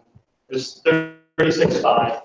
If we received it and didn't use it, we pay Dewey and we pay Schrader for their efforts. And when we say Schrader, Schrader's also paying the mechanical contractor. They're also paying civil engineers. So there's other folks involved. So the design team effort through 15 May, phase 1 is $16,500, which is the only fee commitment prior to the receipt of the grant. So we know we're going to pay $16,500 in an attempt to get the grant. That's the risk of going forward with the phase 2 work. So why is that less than the last one? what we So talked. the last one is if you get the grant and say, I'm not going to use it. Then we want to get. Then do it with some money. I'm talking about the last discussion about this. But, so the last time we discussed this, the risk to us, Was 40,000. 40,000. Now it's 36.5. 36. But I think Now it's 16.5. 16.5, yeah. 16.5 to go after the grant. If we don't get the grant, We're not charging you anything. you're not, That's the 20,000, that's the 30. If you don't get the grant, Dewey's not going to charge you. If you get the grant and say, we're not using it even though we got it, then we're saying. So there's risk sharing. You're going to pay. Am I hearing risk sharing that was not here before? Is that what I'm getting? No, it's the same. It was not, it was around that's what I 40,000. understand from the discussion. Or maybe I just didn't. No, the risk sharing is if you get the grant and say, we're not going to do it. That's all us, that's us. That's Risk sharing, $36,500. risk sharing is a Reeve and his team are sharing the risk. That if we If we don't get we the don't grant, get it, he's He's sharing. not going to charge you. He's sharing the risk. So So that's that's sharing, it's like zero. Well, yeah, no, we'll put up 16 and he's put up 20. Well, no, the That's- 16 doesn't go, that 16's going to the design group. Okay, okay. I mean, it's not up to Schrader to say, hey, we'll just waive it, because they have to pay consultants to do all of Okay, that. okay. And in fairness, the mechanical engineer has a lot of work. Well, that's the difference. If it was just David and I, we would be Right. holding hands with a reef. But it's not. So, and really, it's Consol Engineering, and that's the majority of the cost, the MEP portion. It's not so much with the civil side. And there's an awful lot of work that goes into, we have to do work up front with the building envelope, just in terms of the model, to get to Consolidated, so they really have a fair amount of work to do initially for the model. So I can't really speak for Chuck and Consolidated. What it comes down to now, right now, I mean, we're trying to compress the conversation a little bit that says, This is the end. right now, it's $16,500. And that is our liability, and the gut check is, do you think you're gonna go ahead and do something with Rolling Hills? If you're not, if there's a good chance you're not, then you're gonna throw 16,500 at it. If you think you are, as a group, collectively the board, then you're putting 16,500 to do something, and if it doesn't come back, that's all you spend. That's what it comes down to, right? Yeah, that's- So with that, again, it's, the fees for Dewey are the same as they would have been for the rest. If the grant comes, and then Dewey then proceeds with managing that grant all the way through the construction project. It was 10% of the grant amount that's approved, so they get the rest of that money to manage the process through the end. That's the 200,000 That's the same win thing. view.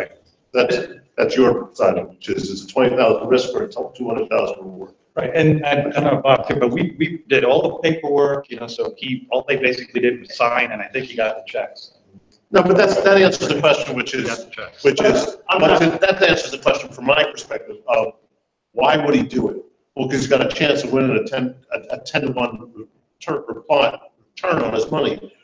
That's why he's willing to do it. Well, I'm also doing it because I think it's the right thing. I got you. Right. But we Making gotta money get isn't a bad thing either. So right off the bat, if we get the $2 million grant, the money that we have to apply to the lead is lead certification is 1.8. But in addition to that, we have to pay. And then we pay Schrader for their fees, which is in the motion tonight. I think it comes to a total of, between them, the engineers, the metropolitan document. It is, yeah.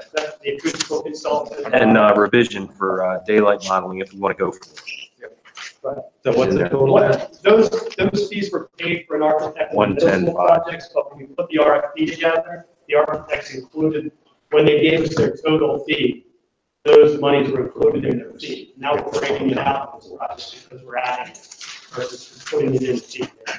So that's the 110.5? Yes. Okay, so we're 310.5.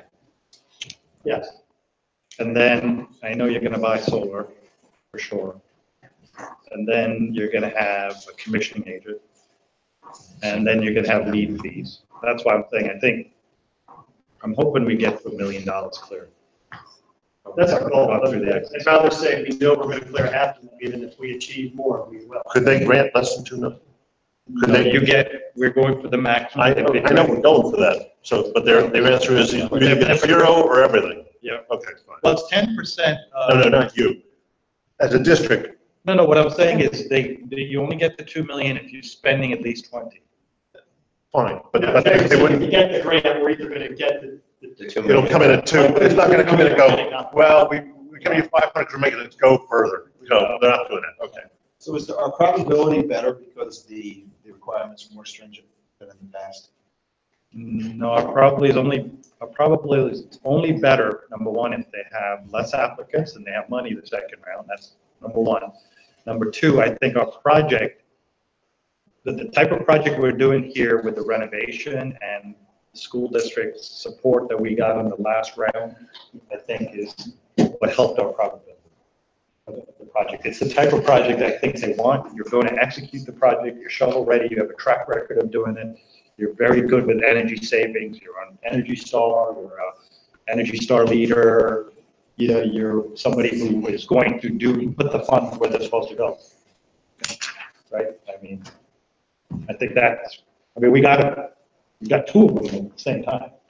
So that, I mean, that was like a coup. I just want to ask again, there's no way to wrap Wrightstown into this? No. Too far along?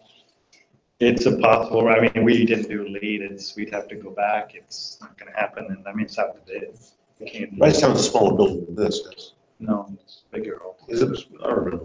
Altogether, it's bigger. No, With the it's addition, small. It's small. really, it's not the same. Yeah. Okay, it's small. thank you. Yeah, so that was my point, was gonna be that it makes it even harder in the, That's a lot. in a You wouldn't get 2 $53,000. million, you wouldn't get. No, in a $53,000 job, It's- you're gonna have even tough to To find. go back and do two, we should have done it a lot. It was But like the- more than, it was like, because the floor plan, the mechanical system and stuff. The question I have though is the 22 million that you say this now is that on the assumption that we're doing all of these things that make us LEED Gold?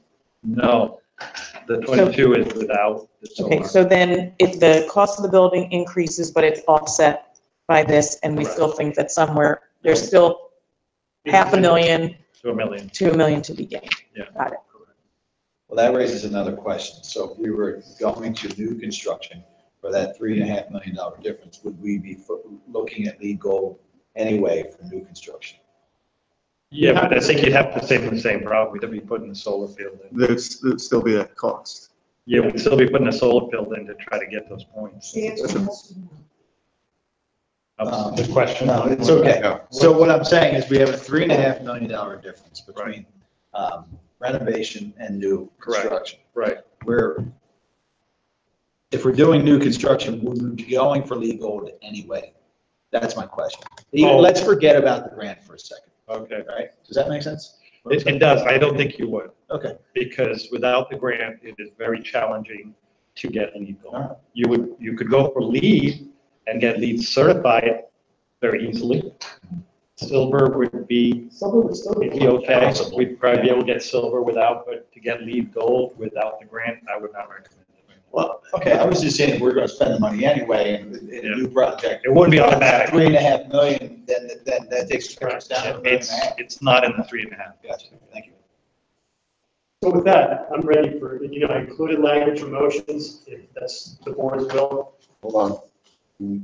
If we're gonna make a motion, and I'm happy to make a motion on this, but we're gonna have public comment Okay. on just this, Okay. because we have to do that. Yes. Such a month. We're making a motion on this tonight?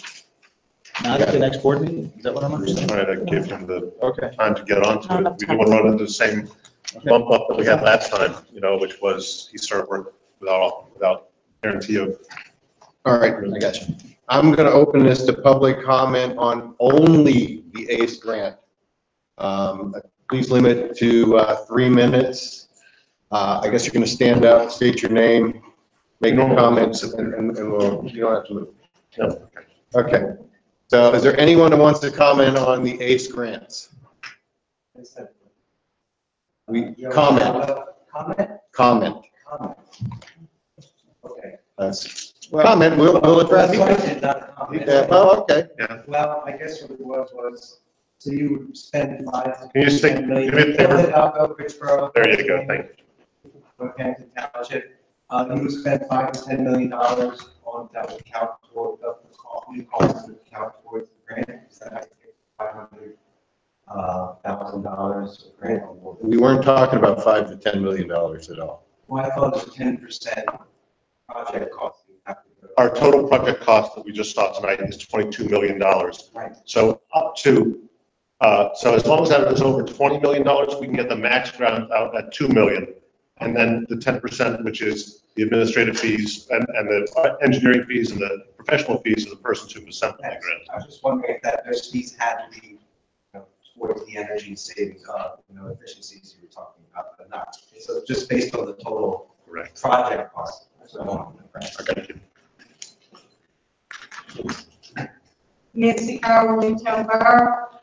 I hear so many positive things about going new, such as we could bring the entrance off Jordan Road, like Jerry said. We could make the roof strong enough to put the solar panels on the roof. We would be able to place a possible addition down the road where we would want it, instead of where we could only fit it.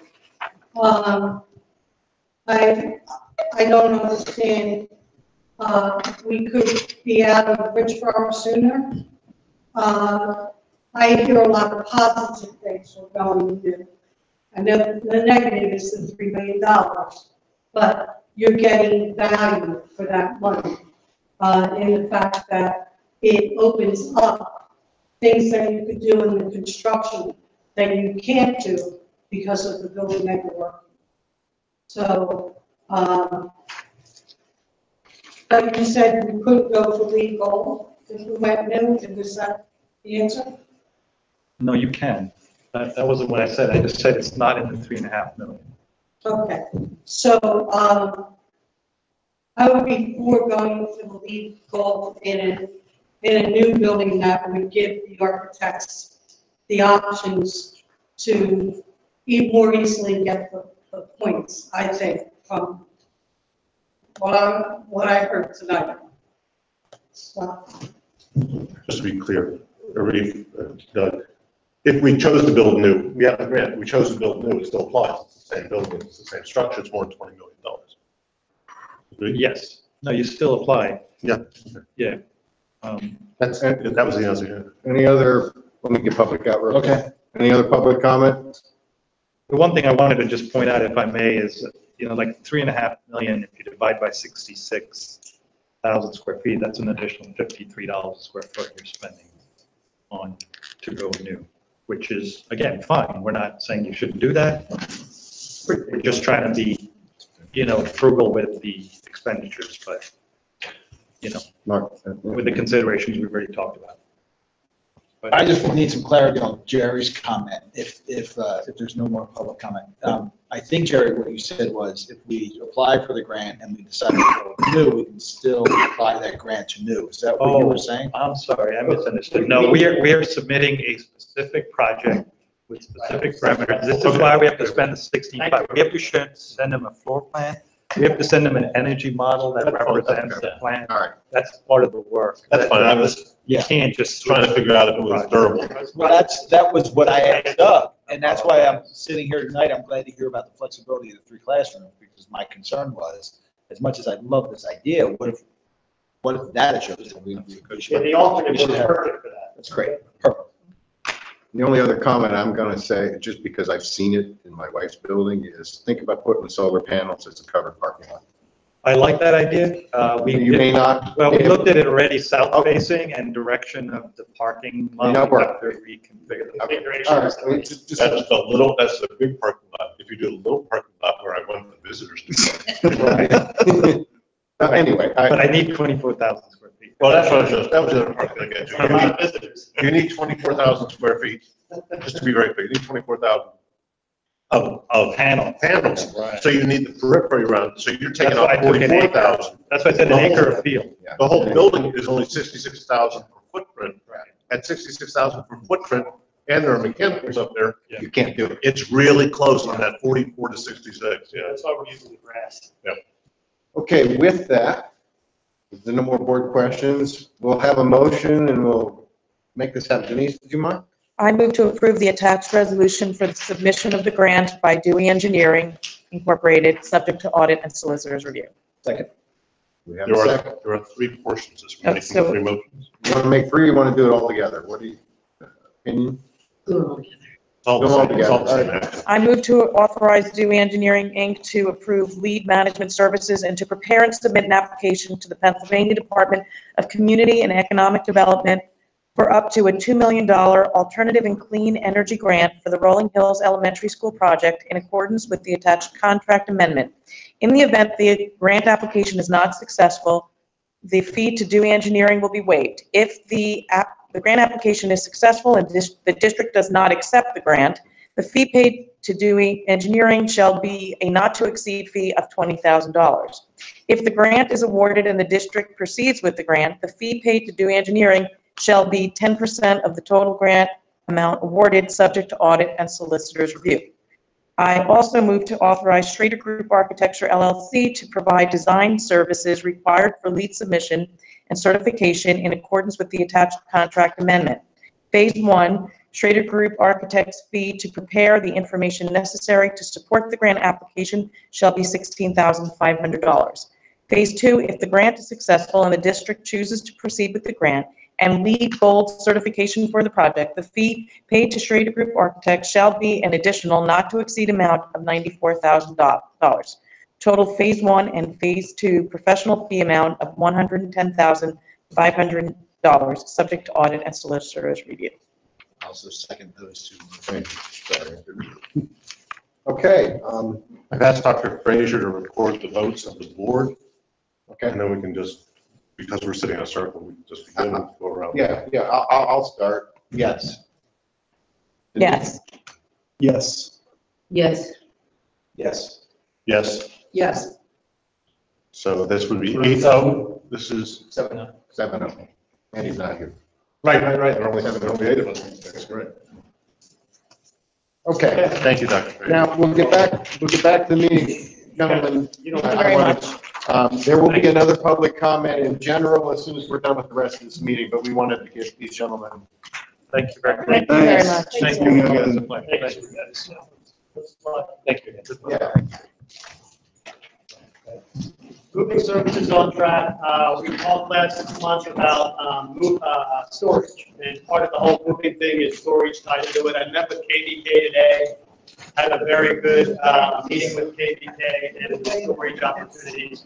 We're going to provide an inventory of what we need stored. We're going to work closely with them to find that space somewhere within their facility for them to store it. They're working with us in terms of whatever we bring, we'll bring on skids. They'll actually help us take it into their building, store it where it needs to be. They'll help us pick it up on occasion if we need to, get it back to our trucks. They're very flexible, very helpful. We had a very good meeting with KVK. Sorry, because I missed the very beginning. So this is wonderful that we're using that facility the way it was contracted. There was concerns in previous months about we wouldn't necessarily be able to get in with the way we needed our.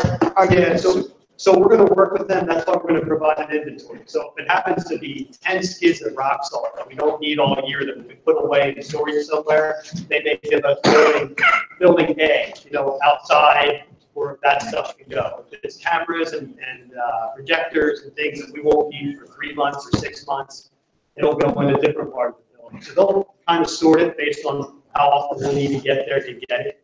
I don't think we're gonna have anything there that we're going to need to get on a regular basis. And the other thing I brought up to him, which was, listen, the space that he has to provide us is really, there's not any space that isn't fantastic. I can see where it's an agreement and they're going to do it, but I can see where this is, Prime space. production space. It's really good premium storage space. It's all stuff they need as well. Right, but they contracted. And they did, and they're not arguing at all. And they're growing quicker than I thought they would grow, and they're filling the spaces, and that's all good for everyone. If they decide to look for off-site storage the way, I suggested that we consider doing, if he looks at that outside storage space, he may very well find an additional 6,000 square feet when he does for us at the same time. And then we'll all be using off-site storage, and he'll have this space for what he needs it for as well. So in any case, they're working with us. I see no issues. He doesn't have to have office space that would fit like 70 students that we could. But they can work in the production line at the same time. Hey, it's just- So that's a big part of this, and that's finding space. So I think that that's working well. We've met with most of the staff in terms of moving planning, and it's going well. We have one more meeting with the Wrightstown Elementary School staff, we're meeting on April 9th. And then we talked about the bids for Wrightstown, which are certainly critical to the move. We need to know that that's approved. And then we're gonna, complete the final planning for how we move that building. But the next step for me with the movers is to get all the movers in one room, the general contractors, superintendents in a room, Dewey in a room, and we're going to talk about how we get to each site, when we're coming to each site, how we're going to avoid mixing with construction traffic, and avoid things called contractor interference, which gets in other people's way and delays their work, and then they holler at us because our people are interfering with their work. So we're going to find where everybody's accessing buildings, exiting buildings, delivering, accepting deliveries and whatnot. This is standard operating procedure. Standard operating procedure. Exactly. The big move. Yeah. Capital improvements, we talked about these last meeting. There's 2 that are still outstanding. Data wiring at Richborough Middle School, which again, it's just the internal wiring. All of the wireless access points will be turning over to the contractor. They'll install them so that we can use the Chromebooks and other things as part of Wrightstown's program and as part of Rolling Hills down the road. And site improvements, again, a bigger part of this 120,000 are a couple of playgrounds. Those are ours. If we want to pick them up later and move them to some other site, we can. But for now, we're going to plant a kindergarten playground, secondary playground in the grass at that site. And fencing. And we're in a hard play area with fencing, with actual concrete barriers in the event that a vehicle were to come back there and it all potentially mix. Signage. Is that going in the parking lot? We're actually putting the hard play area on the side of the property that faces the neighbors, not the Isn't not there the like main a parking lot. overhang thing over there outside the cafeteria? It's like a- no, It's on the left. if you enter the site and you pull to the right side of the building and you go behind the building, turn left, go behind the building, then turn left again, that entire, or if you enter the site and just go to the left side of the building. Okay, I misunderstood. Okay. That's the area, and that's going to be gated off, it's going to be protected, there's going to be basketball courts, striping, there's going to be. So you wouldn't really very well see that They're from kind the of, you road. won't really see it, no. Right, okay, You know, good. It's kind of secluded, there'll be a walkway from it, fenced and protected to the grass area, so they're not mixing with cars at any time. And we have $546,000 in contingencies from the summer projects. That money that we would use will come from that contingency. We'll still carry about a $400,000 contingency heading into the summer projects, plus allowances that are in each person's bid as well. So I'm very comfortable where we are overall. Miscellaneous, we're still working with Eric Mark to resolve a lot of the contractual language, working closely with Eastburn and Greg. The plan is to have that on the April agenda. If we don't, we'll have other conversations later about it. As I said, we talked about day-to-day storage and expect that that's all going well. Consent agenda items, custodial services, perhaps.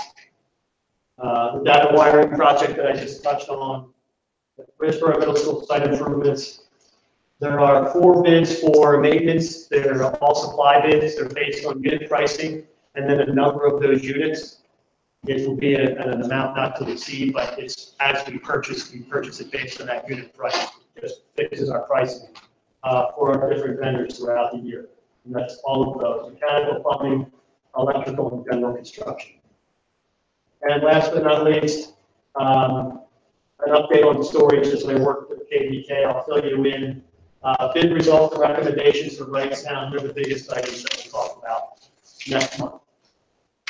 Well, wait, and so board members, just as you said, since we don't have the dollar amounts on the consent agenda items, when we get the agenda items, if you review them and let me know, we're going to still assume they're all consent. But if there's an issue with the dollar amount, because we see all the other terms here, right, please let me know, so we'll pull it and Mike will present it as an individual task item under the facilities meeting. We've started doing this last year, and it's worked well. I anticipate the numbers will be in line, and we'll have the option. So any board I was questions? just gonna say, any board comments? The custodial service is being given. So keep going. I am, Yeah. and it's between It's attorneys legal. at this point.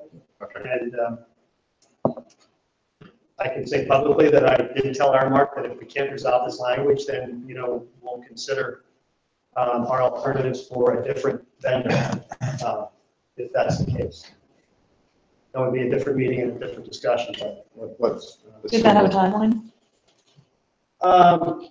We need to get them on board so that they can, plan. I talked to SSC, who was the other company, who was impressive that evening, and they moved into districts in January. They said they've done this all different times of the year, so they said if there's concerns. And I reached out to make sure that the other vendors were more willing to participate in our agreement than maybe Aramark is, and they got favorable feedback. So we can't resolve this language, we'll have another conversation. Mike and I started a conversation before the meeting started, just on a personal basis, about cleaning up our yards from the snowstorms and damage to the trees. We as a district, we for many years never had our own ground staff, and now we have ground keepers, and they float between all of them. Can you just give us a quick summary of what the impact was of this weather on either damage to buildings or damage to grounds and fences and whatnot? We've been very fortunate. The biggest issues we've had during all these events was, I think, the storm, like 2 storms ago, we had 8 schools without power. And that was a day that I was sweating all day long on the phone with PECO. And credit to PECO, they were back and forth with me. We think it's fixed. No, it's not. Yes, no, that's the generator, not you. We were back and forth. And by the end of the day, they had all buildings. And they focused, obviously, on retirement communities, hospitals, but then schools are also a big priority for them. So they were very good at working with us. Trees, we focused generally on calls from neighbors. Any of our trees that might have fallen on the neighbors' properties, we want to be good neighbors, so our grounds guys generally go out. Did you have much of that? A handful, then some that weren't ours, that, other people, after we thought, recognized were, theirs. And if we can help you do it, if it's close, we're not going to get picky. So we were fortunate. Nothing too big. And the only other thing I wanted to put through was, I don't know that we have a plan around being a heat center or a place of refuge. We've lost some buildings from temperature, but that's something which I think we just might want to. We had North going for it. I don't think we didn't activate it. We were asked for Holland Elementary School, when it was fired back up for some phone charging for neighbors, things like that. So, with generation, if they could come help. So we help neighbors whenever we can. No problem. It's one of those things that I want to think about that. We talk about how we plan. We talk about planning for emergencies when kids are in school. There are also the things that happen. Because if that happens, our ability to call out through the hack and the dial-out system to advise families that the building is available for heat is something which isn't in the plan right now. So, so that's something to consider. I guess coordinating. So. Any other board comment? Mark, you look, no? Okay. No. All right, public comment, yep. I'll open it up again for public comment on any facilities-related items now. Again, please keep it 3 minutes and state your name and where you're from for the record. Thanks. Nancy Carroll, I'd like to comment on the Achieve program. I have a niece who's in the Achieve program. And right now she goes to Newtown Elementary and works with, who's there for the lunch periods. While we're out here. And she's gone to the St. Mary's Rehab Hospital and worked there and has a variety of different work experiences, none of which are in the borough. There's a facility, a sports facility where they hold shirts and stuff like that to get them out. And so when we do this review of what we need for Achieve, let's be realistic about where these students really are sitting and where they're really going. And from her, they've walked to the borough maybe less than 5 times to have an experience of getting on a public bus. So they walk to the borough, somebody from the staff goes with them, and they take a ride on a public bus, so they get that experience. But I don't think there's any jobs in the borough where people are walking as trained by people who say they need to be close to Richborough, or they need to be close to Newtown. I think they have almost 5 vans, right? We bought 2 more for them 2 years ago.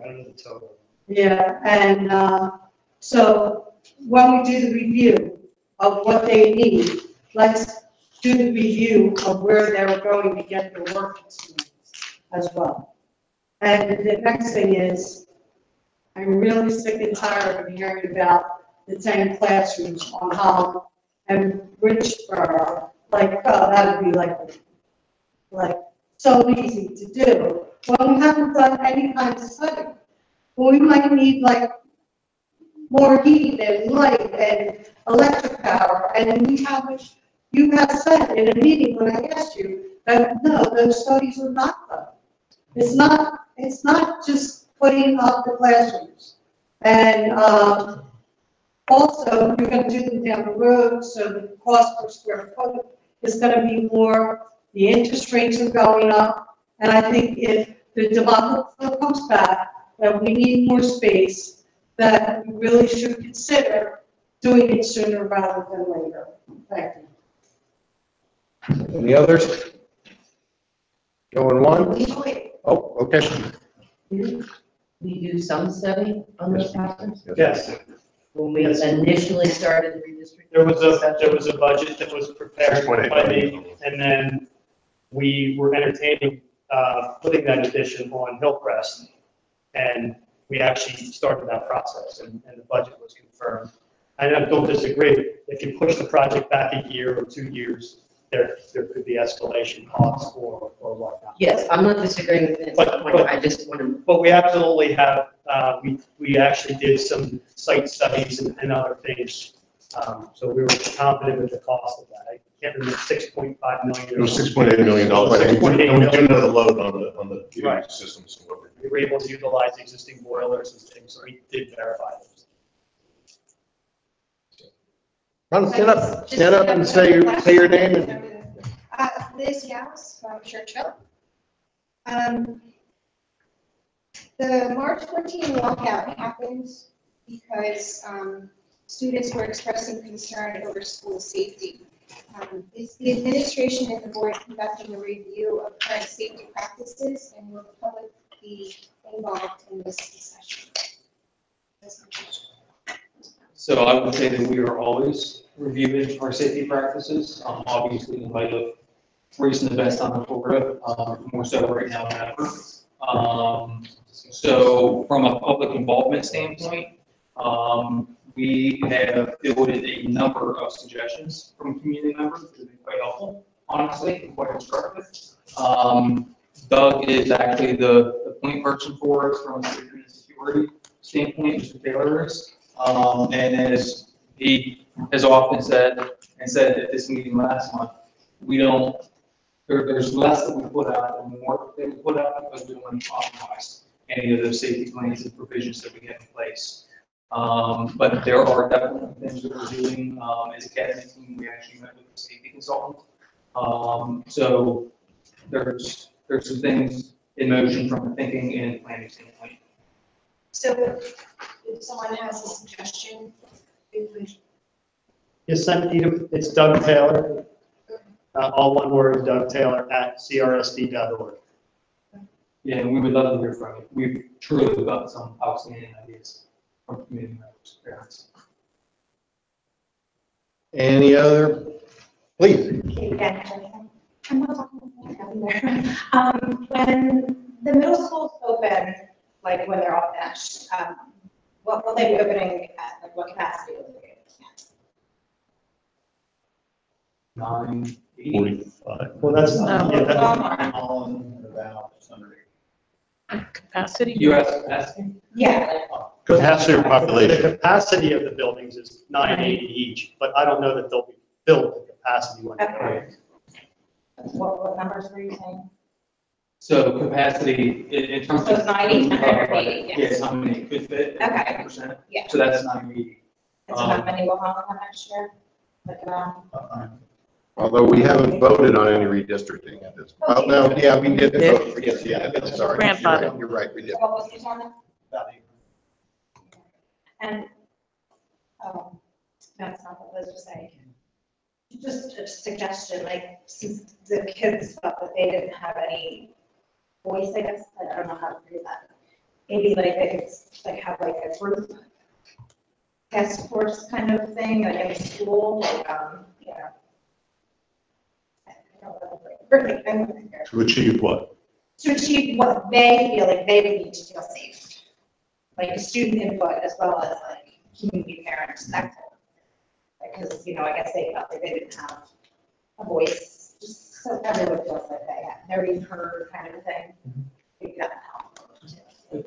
Are you saying on the safety measures? Yes, yeah. Mhm. Any other public comment? Anybody wants to speak that didn't yet? All right, with that, meeting adjourned. What do we take, a 2-minute break and we'll